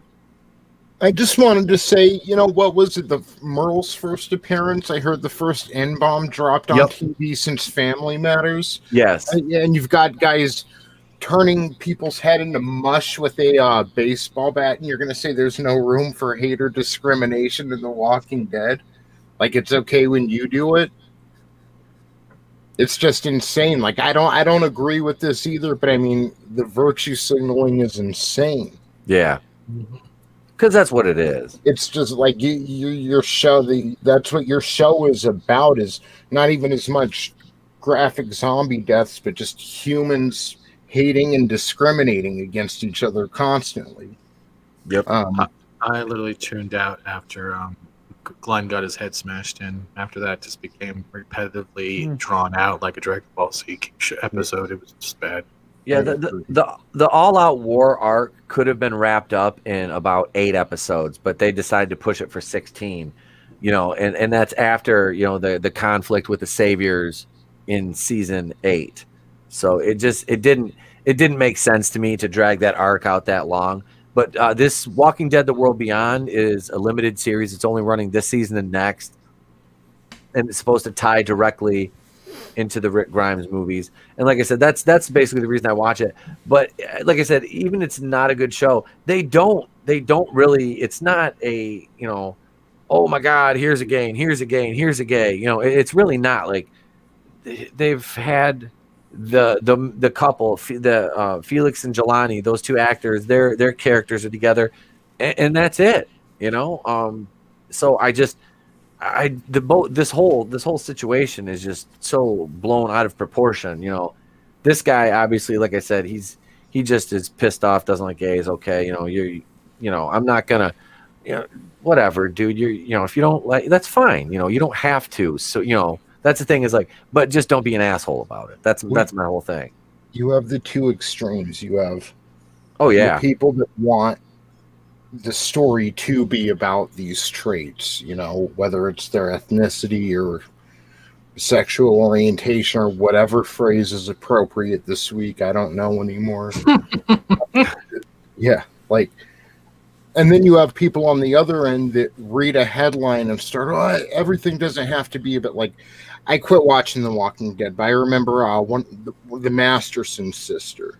Alana Masterson. Yeah, wasn't she a lesbian? And that was just like, part of her character, but it wasn't the main focus of her character. I mean, that's fine, So we have these two extremes, and we both just, God, we got to start getting back to the middle somehow, That's the thing. That's why you have this constant war. I mean, the guy probably hasn't even watched the show, like you said. It's just, he sees the headline and, he's probably so used to, oh my gosh, here it is again. Here we go again, and the other side is probably getting tired of hearing that. So now everyone's like over justifying their points of view, and it's just spreading that divide wider and wider. Yep. And that's the problem, is like I said, this guy quick to scream bigot or woke. Yep, that's it.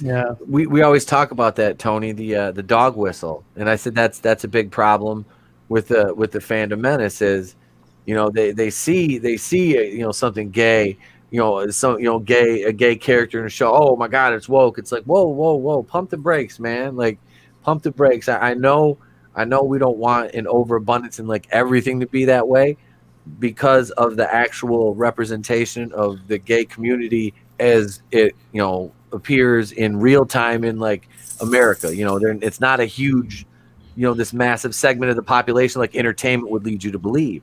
So to me, I'm just like, if there's a gay couple written into a show, they're good characters. Like I said, it's like Aaron and Eric. I think it was Eric in Walking Dead. That was the redheaded guy's name, Aaron and Eric.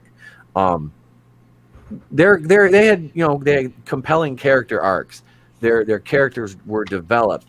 They related well with the other characters around. They fit into the stories, and they happen to be a gay couple. That's done proper. Yeah. Yep. And to me, that's not woke. That's just judge everything for what it is. Exactly. We got to stop painting with broad brush strokes on every side. Yep. Because that's a problem. That's where the communication breakdown is. And that's where it exists, right there. Like you said, man. Did you see this? I just had to point out Bradley's last tweet here. It says, yeah, and the years have only gotten shittier since this bullshit became okay. You've been brainwashed. All to fill government agenda. Next thing you know, we'll be marrying Ferris wheels and identifying as attack helicopters. Oh, wait. And there's our story about Linda and Bruce. See, now that is, and that's the problem with progressivism as a whole. Just because something is progresses doesn't mean it's good. Things can progress to extremes, and that's what humans tend to do. You open one can of worms, and it just, I believe Nick was kind of, touching on that earlier. I mean, Yep. That's Pandora's box, though, man. That is Pandora's box, and that's what we have allowed ourselves to open up as a society, and that which is exited can never be put back in. It's it's there, and like I said, man, if you're you have gay characters on your show, you have whatever, that's cool. Just make them good characters, and nobody is going to complain about it. And if they do, it'll be those people that, shall we say, are the ones that ruin everything for everybody. It's like every side, both sides of the coin have people that just are there to be assholes, and that's the problem, is because they're the ones that get the most screen time, and you hear the most, you see the most, even though they're not that big of a segment. Kind of a separate thing when it comes to these people destroying. I want to add addition. You guys have all heard what's going on with Ninja, right?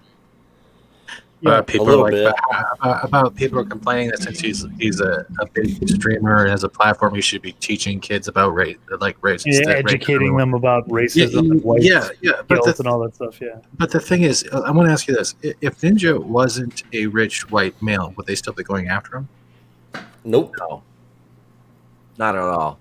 So you see what it is.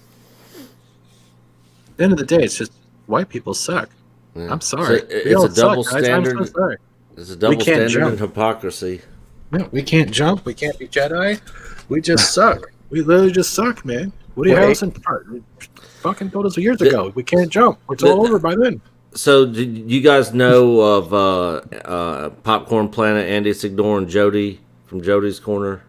I heard about Andy Signor getting attacked on Twitter.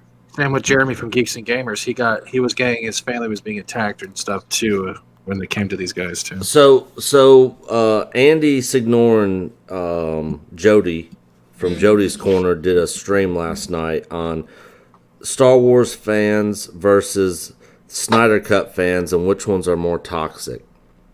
And Jody was going into this long spiel of how there's way more racist people in the Star Wars universe, and how white and Jody, if you guys don't know who he is a black guy. He's full of shit too. So he was saying, congratulations, you won.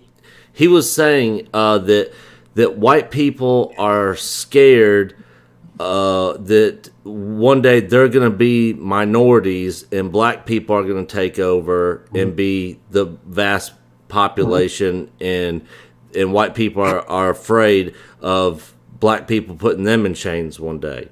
What? I'm like, what? Well, first of all, why would he even be suggesting that? What the? I mean, why would he I was like, suggesting that? what? Because No. he needs money. That's why he's saying. I was like, no white person thinks that. I can tell you that right now. I'm done, guys. I'm sticking this in my ear. No. But hasn't there been studies where if we look at the way it is, it's the way the Asian population is. I'm not trying to. I hope I'm using the right terminology. They're pretty much the dominant in a lot of places, even in the Western Hemisphere. So if anything, we're all going to become gray one day, or it doesn't. That's literally just that's clickbait. Yeah. You can't. It's not one type of skin color is more racist than the other, and it's not about that fear. Do you know what's causing the most toxicity? It's the people who go in with dummy accounts just to incite the rage to make it bigger than it is. It has nothing to do with your skin color or your gender, your genitals, nothing. Jody does not have a pure fact in his brain if he thinks that's the mentality. He is then more or less trying to incite SJWs to go to his PayPal. That is my opinion, because that is bullcrap. Racism exists by a human choice. It's not bred into your genetics. Yeah, and I don't know where all these racist people are because I don't know any of them, and I don't know where they're at. Like I'm like, where are all these racist people at? I don't know any. I don't ever see them. Like even online, hood, right? They're living next to you. They're shopping at Jack in the Box. Yeah, they're hiding around the corner eating Chick-fil-A. They're undercover. They're everywhere. You wouldn't know them if you saw them. Yeah, with all those learning garages on every lawn, right? You'd be able to find them so quick. Yeah. And regardless, if somebody just say they are racist, you know what? It's their God-given right to be a moron in this country. Yeah. If they want to be a racist, that's their right to be racist. Yeah. Just stop. I like Morgan Freeman's take on it on CNN, where he's like, "Stop talking about it."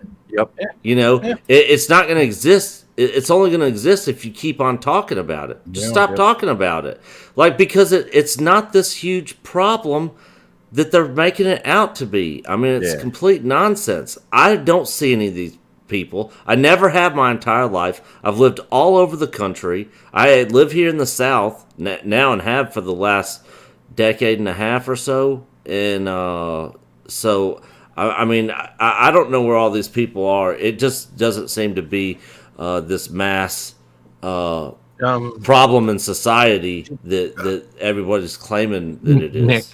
Nick, can I ask a question with that? Yeah.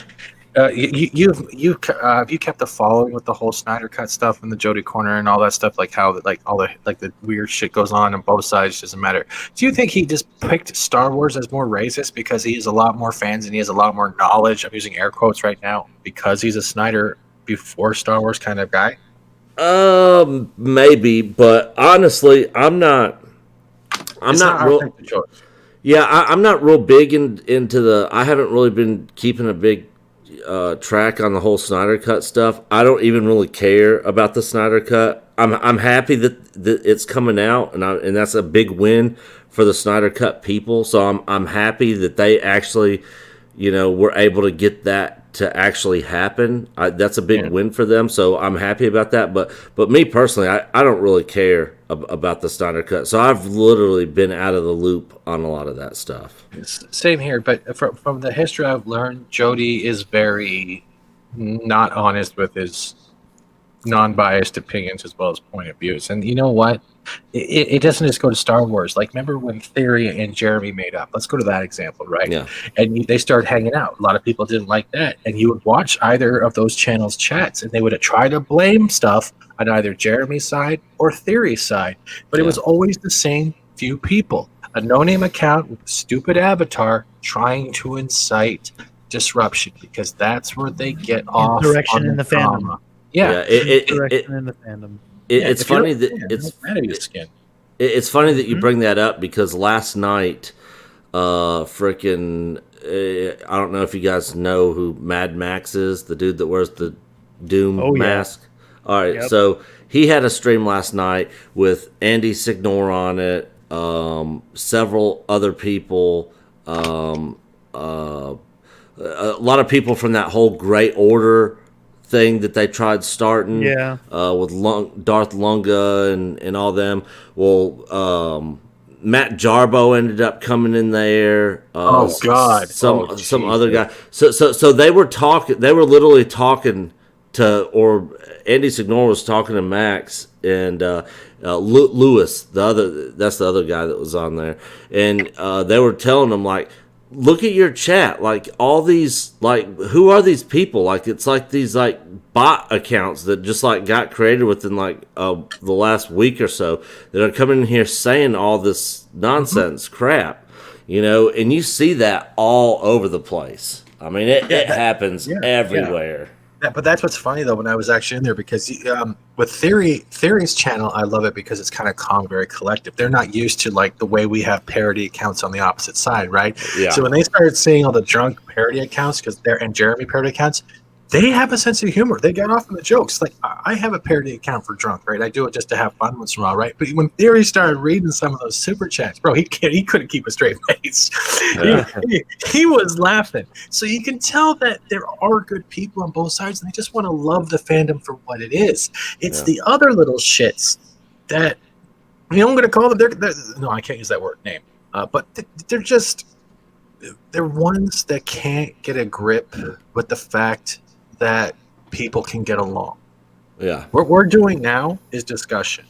To SJWs and people reading and all over the place, they don't understand discussion because it's an opposite point of view, or it could infect their glass house and perception of how they think they can never fail even when they're failing. They don't want to believe that criticism is nothing more than a way to make yourself better. They think you're trying to attack them because they probably were raised in an environment where they were told, you're the bestest ever. Oh, that's a great picture. I'm so glad you wrote in your daddy's shit and put it on the fridge. The greatest picture ever. They don't understand that criticism, opposite point of views, and free thought are a way of building humanity and society in communication as well as thought. They forgot this. Yeah. They don't want to learn. They refuse to learn. It's like the same way they don't want to refuse to work. They'll demand Spider-Man and want to write a comic, and then they crap all over it. And then when they realize that their work sucks, they then want to blame everyone else. When did everyone else write your comic? You're working for Lucasfilms, for fuck's sakes. This is every kid's dream from the 80s, 70s onward till now, to touch a real lightsaber, to hopefully see George Lucas maybe once.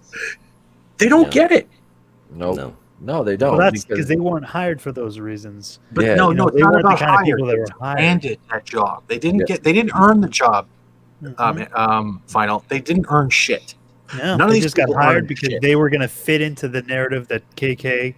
Look at Elliot Page. People like are one to push. Oh yeah. Look at the Elliot Page thing that came out yesterday or today, right? Yeah. They're now divorcing after she already went through all the genders under the sun. I'm waiting for Elliot Page now marries a toaster, Lando Calrissian sues for copyright infringement. That's what I'm waiting for next. Well, she could identify as a Ferris wheel. Maybe she'll find. Oh no, Bruce will sue her. Yeah. I am just sick of the fact. I'm going to tell whoever's in your chat, like everyone knows this. Be yourself. Be genuine. Yeah. Respect an opinion as you would want to be respected back. It doesn't mean they're your enemy. It just means you can still cross a wall, jump over a hurdle, and still be friends with people. That's the way it used to be as kids. Yeah, I don't know if you guys saw the stream we had 2 weeks ago with Star Wars Theory, where EVS was on there and Jeremy. Yeah, I was. Yeah, I changed my hand to watch that stream. Yeah, Robert Meyer Burnett was in there. So Robert Meyer Burnett and EVS, who are like pretty much complete polar opposites politically and stuff, had great conversation in that stream. And then the very next day on Robert Meyer Burnett's stream, he had somebody write into his show named Concerned Viewer who was concerned about him coming on to our channel's stream with with people like Jeremy from Geeks and Gamers and EVS and all these people, and wrote this big, huge, long thing. And Robert Meyer Burnett was like, "Look, I'm not gonna not talk to people, So even though he's on an opposite side as a lot of people within the Fandom Menace, he's a straight up dude." And we'll shoot it straight. He literally said on the show, and he's a big liberal left wing guy, but he even said in that stream, he's like, I've always been a big, huge fan of people being able to voice their opinions and their ideas and their thoughts and that sort of thing, and I see that it's my side that is the side that is restricting and trying to suppress all that. So yeah, it's my way or the highway with them. You know, I mean, the whole idea of this silence is, you know, what was it? Silence is complicitness or whatever they say. Yeah. I mean, it's like, if you don't agree with me, you were wrong and there was a problem and you need to change your point of view. There's no like, all right, maybe I could see, you know, their point of view where we can agree on some things, we can agree to disagree. It's no, you're silence, you're compliant, you know, that's it. And that's the problem. They don't want. They want to be bored. They want to be all of us to be bored. But you have to remember this: the checklist is now gone. You're either let's put it this way: you're either phobic, you're either an ist, or you're an ism. But now you're an insurrectionist. That's another one they've added to the list now because did you hear about the guy who got arrested for posting a meme that is 5 years old? No. Quartering did a video today. This guy had a meme, even if it was a dickish meme, he got arrested for it. It was 5 years old posted. Where the hell was he at? How do you get arrested for posting a meme? Quartering did a story on it. You might want to look at that video. And I watched that today, and I was like, we're reaching the point where we're turning into even pictures are offending. Damn, comrade, that's it. Yeah, let me go get my my rat skin hat, George Costanza. I'll be right back. Yeah, exactly. I mean, this is what people don't understand. You're giving up your freedom. I listened to a political commentary the other day, and the guy who was on the show, I can't remember what show it was or what the guy's name was, but he was talking about how China is the United States' biggest threat because China is so focused on what they're doing, their economy, their ability to build up their military, their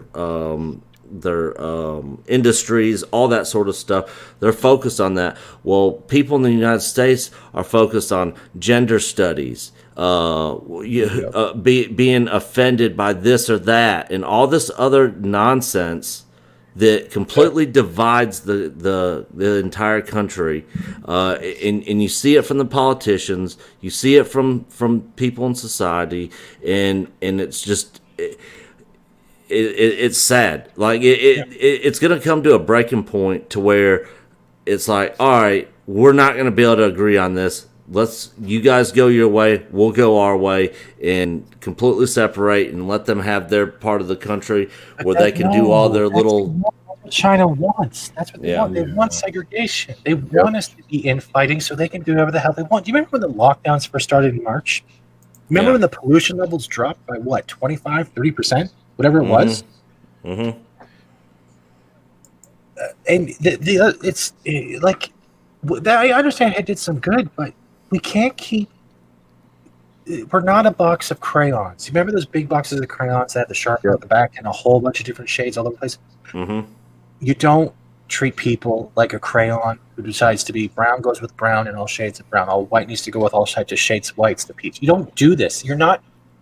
You're building walls. What's happening with the whole? You can't be this or be this actor because you're black or white. You're literally making miniature, fictional Berlin Walls between every person.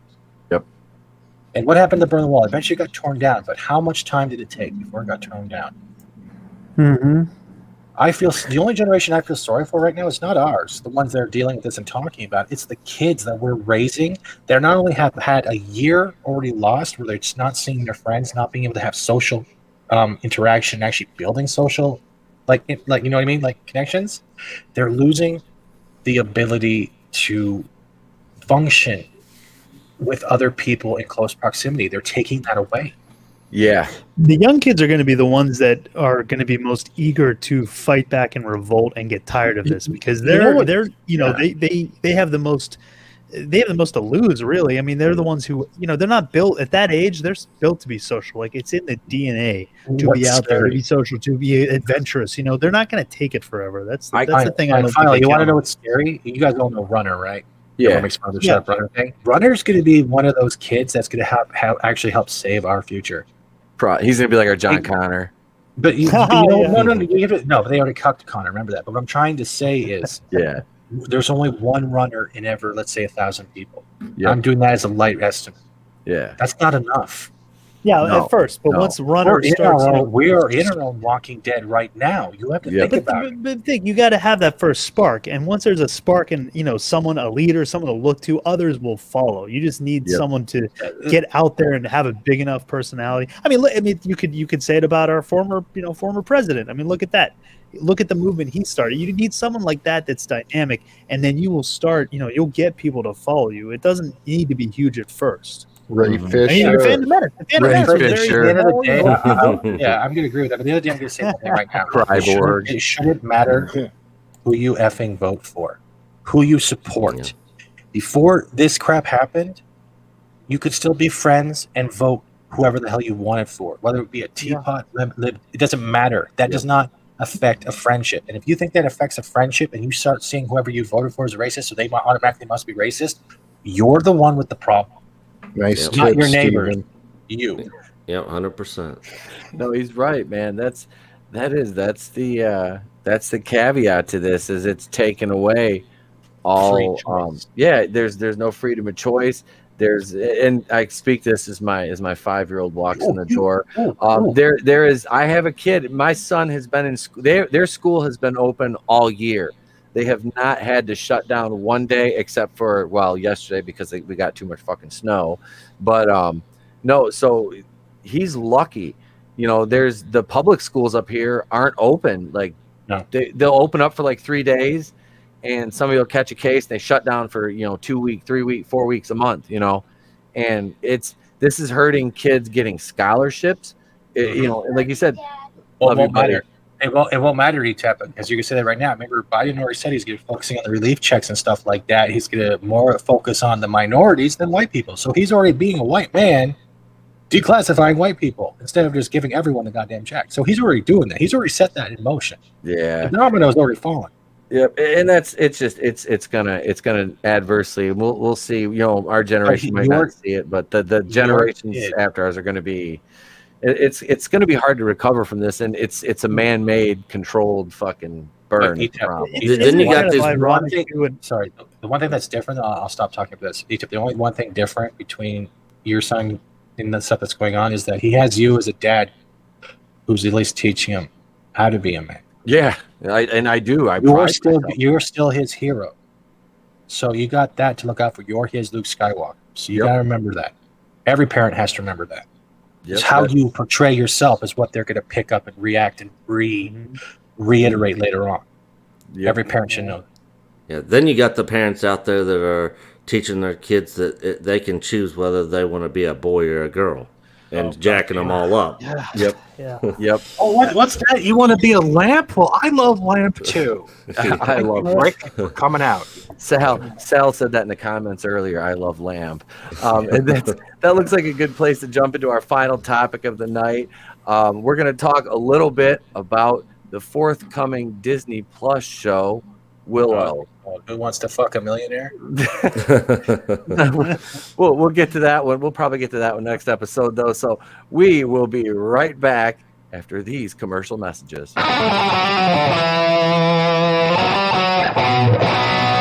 Wait a minute, kids. Don't go swimming in that quarry. It's dangerous. If you have an open wound, get some dirt or kitty litter and rub it in there to stop the bleeding. You guys want to buy some gum or cotton candy or a stuffed animal? How about an inflatable mallet, huh? This is fun.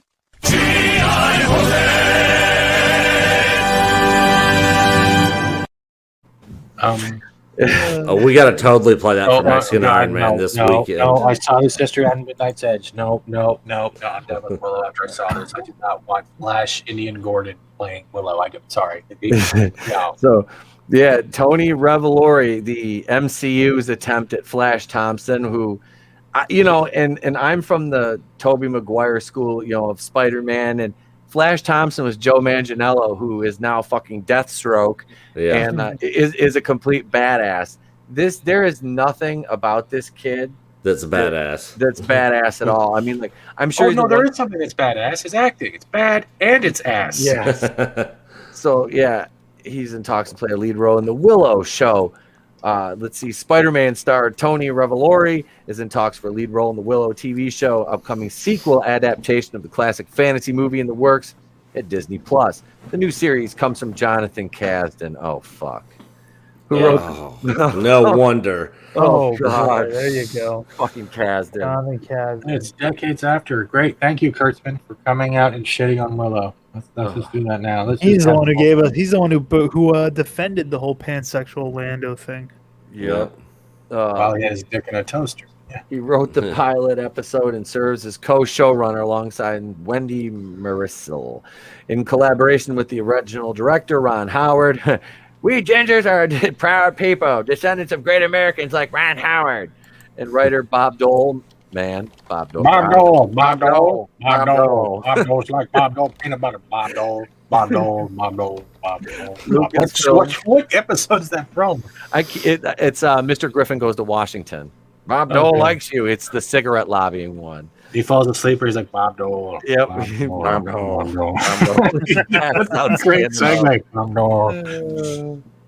Lucasfilm, the studio behind the movie, is also behind the Disney Plus series.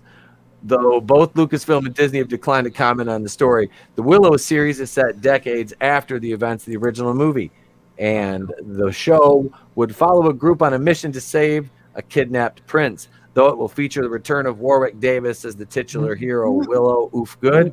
What? Prince? Wait. Wasn't it a princess that Willow saved? Yes, it was. It was a princess. So we have to kidnap Prince now. I wonder if he's going to be like the guy. He'll probably remind me of like the Prince from Spaceballs, the sleepy one.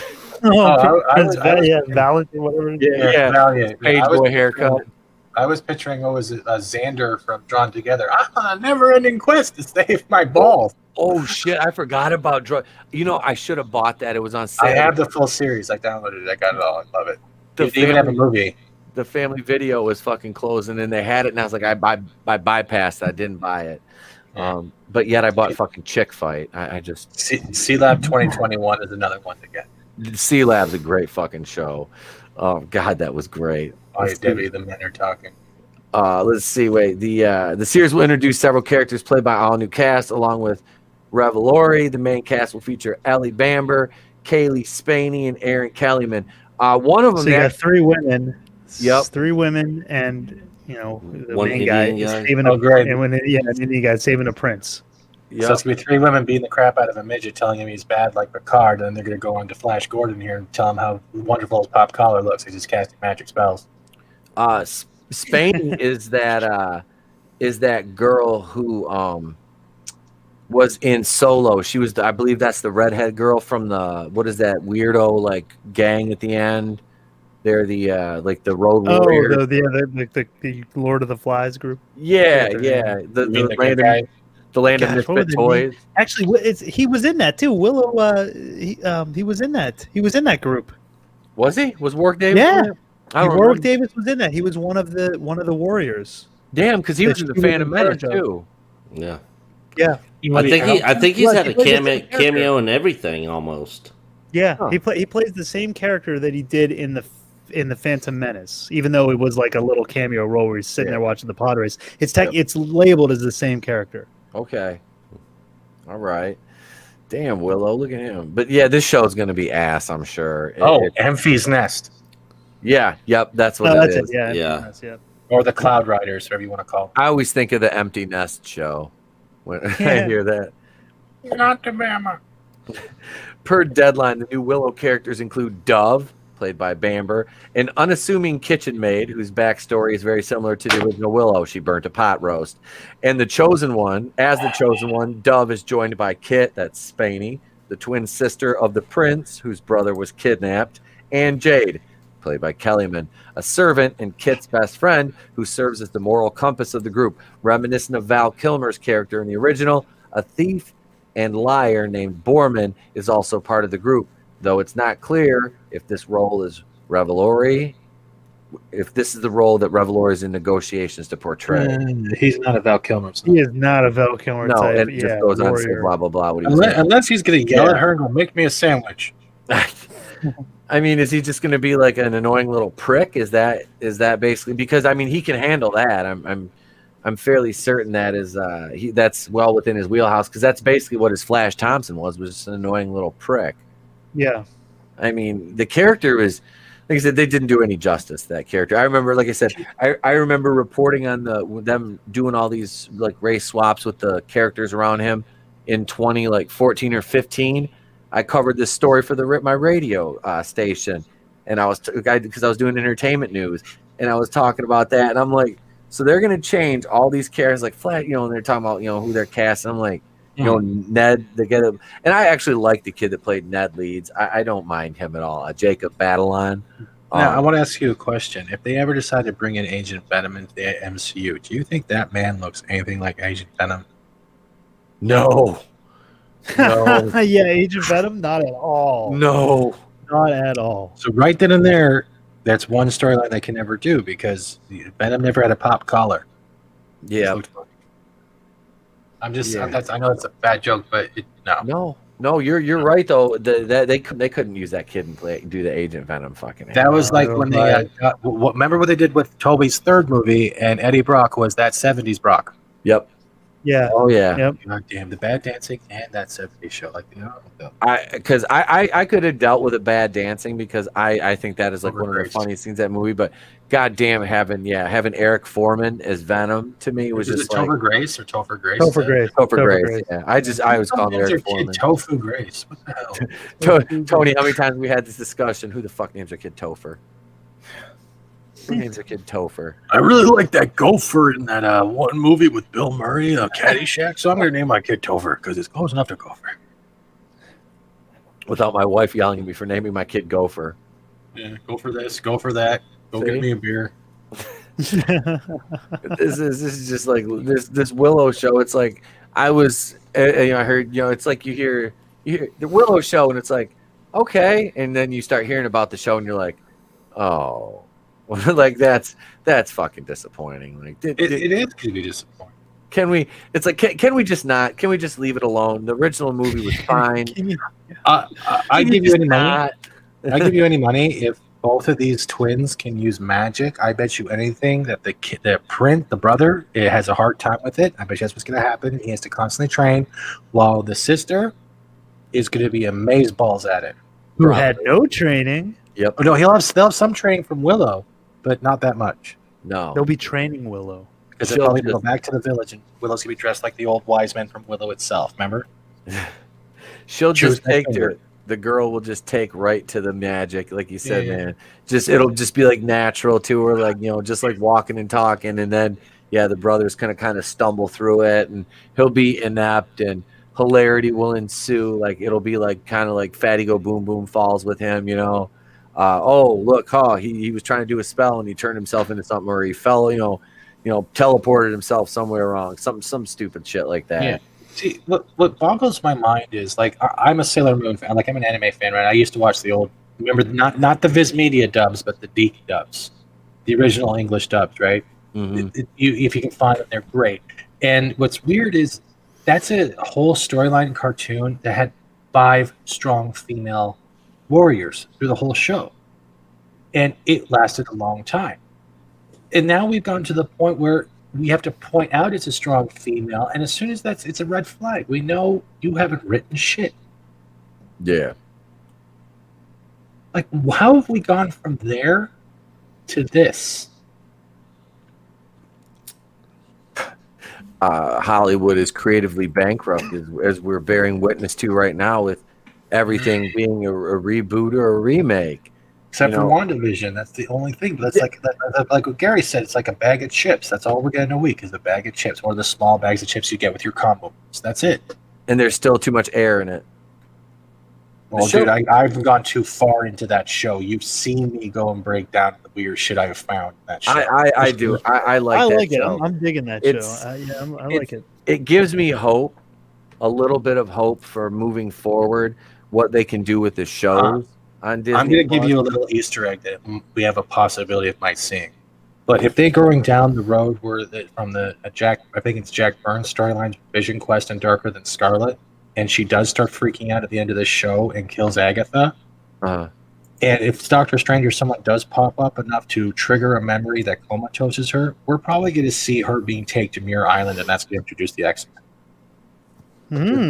That would be. Because that happened in the comics. What happened was Doctor Strange, I think, showed up, right, and showed her a memory so horrifying it comatosed her. And after that happened, Magneto took her to Muir Island to get treated by Xavier and the rest of the people on that island. So that's a possibility we can see for seeing X-Men. And there's also a rumor that we might be seeing the Fox movie. Remember Days of Future Past? Yeah. Remember that Quicksilver with the goggles? Evan Peters. Yeah.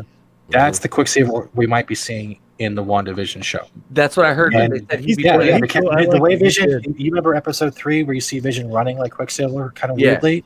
Yeah. That's not the Ultron Quicksilver CGI. That's the Fox CGI for Quicksilver running. Didn't they say he was going to be playing Speed, though, instead of Quicksilver? That's the thing, though. The way it's working, the way I see it is the reality is all made up, right? So Vision and the twins aren't real. But if they're going to go down the Mephisto line, that means Wanda somehow took 2 slivers of Mephisto's soul to make those twins. And Mephisto comes back, takes those souls. That's when Wanda loses it and kills Agatha and a whole bunch of the West Coast Avengers. Okay. And that's what leads, because this is the baselines of how House of M came later on. Mm-hmm. So there's so much... This you hear the difference in my voice? How we're talking about this, how excitement, and we talk about Star Wars. Like I'd rather have an aneurysm or an enema by Captain Marvel. Just stuff it up there, Bree. I'm ready. There's a difference. There's a different tone. But I have to give some good news. I had to switch subjects. Sorry, a little bit. I didn't mean to hijack, but no. The show is because I wanted to talk to you about this actually because this show's really good. Like, and I've had to watch each episode. 2, 3. There's 2 videos on my channel. I'll do another one later. But I break down every episode. I go through at 0.25 play speed, and you hear this? That's me stopping the scenes and going through very slowly at 0.25 to make sure I find any imagery hidden within their CGI trailers. And most of my images have come from the trailers. So now it's either Swarm, Ant-Man, or Winter Soldier I've seen in that beekeeper suit.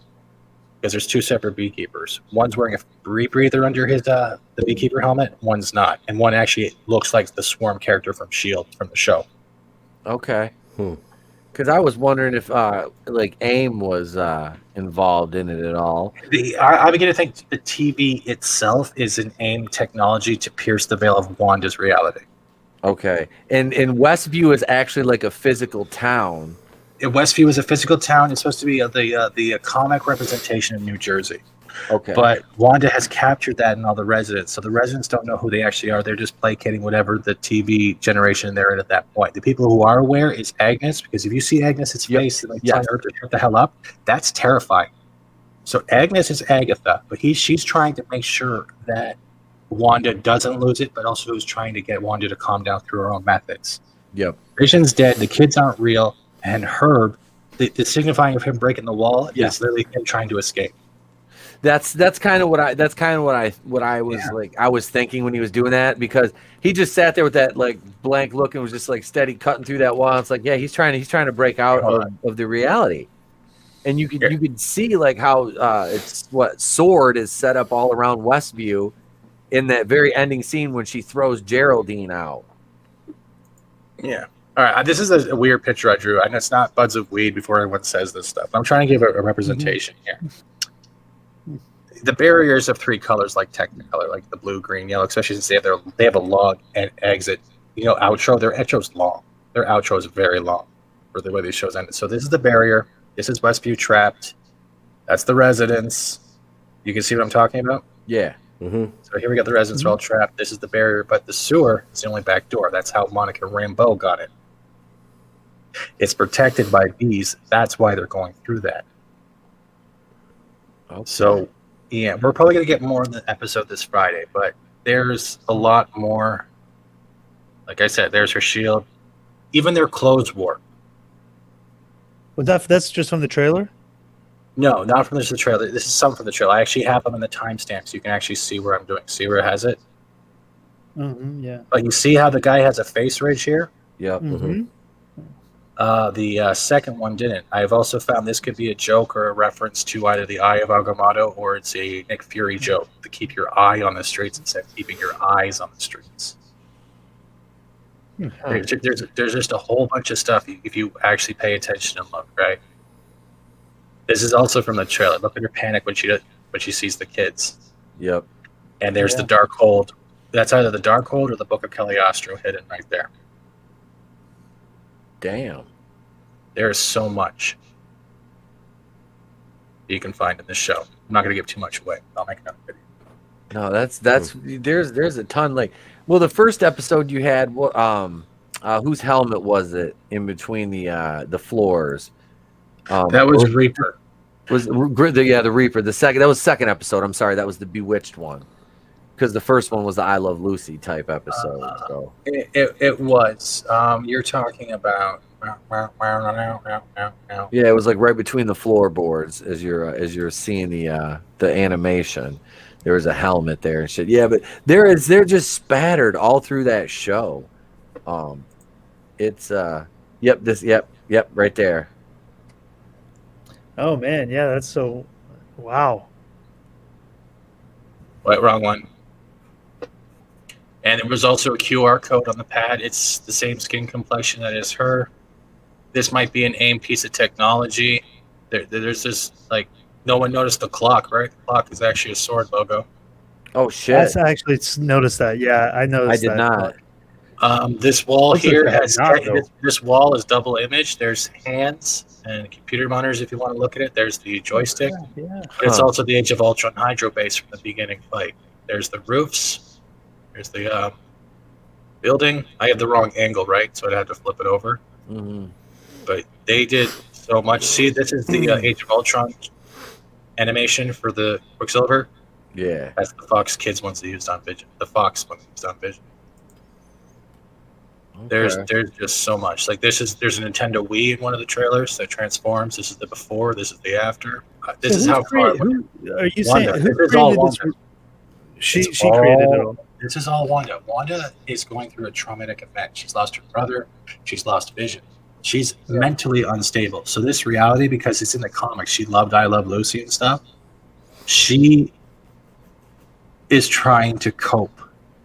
And the fact that the way she's coping and what happens by the time this hits the end is she is going to have doorways of the multiverse all over the place, my understanding. So what we're seeing is if we're even getting Easter eggs, it means we're getting different realities overlapping.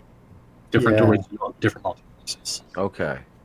It's a slow burn. Is that how we're gonna get all the Spider-Man? You know, the Spider-Verse. It makes sense because if she's gonna do all this, that means she in House of M on the worst day of mutant kind, she had the ability to, when she says no more mutants, she wiped out. I think it was. I remember that. Yeah, 91.4% of the X gene in all of mankind. Right. Yeah. She's that strong. Yeah. That's why it's funny when they say Captain Marvel's the most powerful Avenger, and they just powered her up again in the comics too. Do you see that? They gave her like Doctor Strange's fucking power set now. Not surprised. Thanks for letting me share some of that. But I had a question for you. If a fandom doesn't have any fans, is it just dumb? Yeah, pretty much. Yeah. There you go. Oh shit! Well, that's about the spot we're gonna leave her off here for tonight. I'd like to thank everybody in the chat for joining in, and everybody on the panel. We'll go around first. I'll start with my co-host Tony Tone Deaf. Yep, that'll do her. I'm gonna go enjoy me a banquet. Coors, the banquet beer. That'll do her just right. He's done. He's done. Fat Steven Segal, ladies and gentlemen. Oh damn! I gotta oil that arm, man. That boot arm was brutal. All right, let me get up close and personal. I am Fat Steven. There you go. You can find me on Twitter and YouTube while I have this twitch in my head. Thank you for having me on ETIP. Sorry for the verbal diarrhea. Nice to meet you and talk to you, Nick. I think again. Final, it's been a pleasure. Tony, it's been a pleasure. Who's the other guy again? That's everybody. That's everyone? Okay. That's everybody, yeah. That's everybody. I'm definitely having a mild break. It's been great. You can find me on YouTube. You can find me on Loki's channels on Tuesdays usually, where we're talking about stuff like this and comics and everything. Fridays, noon Easterns, it's live shows with our guests on the lunch table. Sundays, it is the Welcome to Florida, followed by Gaming on Hordes' channel. We're doing Generation Zero. That's about it. I'm sounding as long as culture. Thanks for coming on, man. I appreciate it. You're welcome, man. Next, Mr. Enter the Unfamiliar. Final Death. Well, thank you very much for having me on. I very much appreciate it. This has been a lot of fun. Yeah, Nick, I don't think I've streamed with you before, so very nice to stream with you. Yep. That's even, of course, very nice to stream with you again. And Tony, nice to meet you as well. And you can find me over my channel, Enter the Unfamiliar. I talk about the UFO phenomenon, the paranormal, biblical prophecy, strange mysteries, and hidden histories. So if you're into that kind of oddities of the world, come check me out. I do a live stream on Sunday nights with Flipped Out of the Fandom Collective, and part of Rogue Entertainment, where we do 2 shows a week on Tuesday on author Stephen Walton's channel at 3:30 Pacific Standard Time, and then also on Saturday on, I think it's Nina's channel this week. Yeah. So come check us out there, and thank you very much. It's been a lot of fun. Thanks for coming on, brother.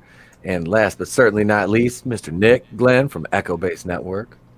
Hell, guys, it's always a pleasure being here with you, ETAP, and everybody else that was on the stream tonight.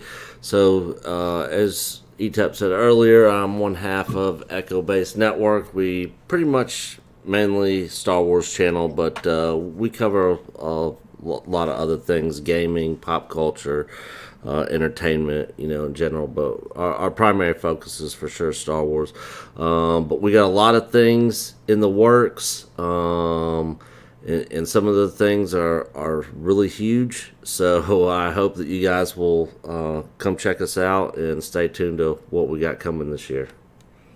Well, thank you, man. I appreciate you coming on, Nick. It's always, like you said, man, always a pleasure streaming with you. I appreciate it, bro. Thank you for taking the time out of your night. And that goes for Fat Steven and Final Death Star too, man. Thank you, guys. Tony had to take off, but I'll sign off on his behalf. Let me go ahead and cheat pop here. Tomorrow, let's see, tomorrow's Thursday, so you'll get a regular single release video from me tomorrow. Possibly one on Friday night, 7 p.m. Eastern. Start your Fandom Menace Friday night right here, 7 p.m. Eastern. That's right. My guest this week will be Vinny Tartamella. He'll be coming on the show with Tony and myself. Maybe Commander Cody, our resident Florida man, will join us this week. I'm not sure. Also, we have Tony and I are working on a Last Starfighter and Flight of the Navigator co-review, kind of compare and contrast with those 2 movies. Nice. I'm going to review the dumpster fire that is Chick Fight with Bella Thorne, Malin Ackerman, and that human sack of shit, Alec Baldwin. I'll be reviewing that. That'll be out this week. And you get Batwoman reviews every Monday, Prodigal Son reviews on Wednesday mornings, and WandaVision on Saturdays. So, yeah, that's it, guys. I appreciate everybody taking their time out in the chat for being here this evening. There's a lot of you, so thank you all. I appreciate it. I'm stuttering here, too. I look for my outro. But, yeah, it's been a great episode. I'm Etep Okuyan of the Place to Be Reviews. I've been here with all of you. And remember, if I don't see you, have a great day, a pleasant tomorrow, and I'll catch you on the next one. Boom!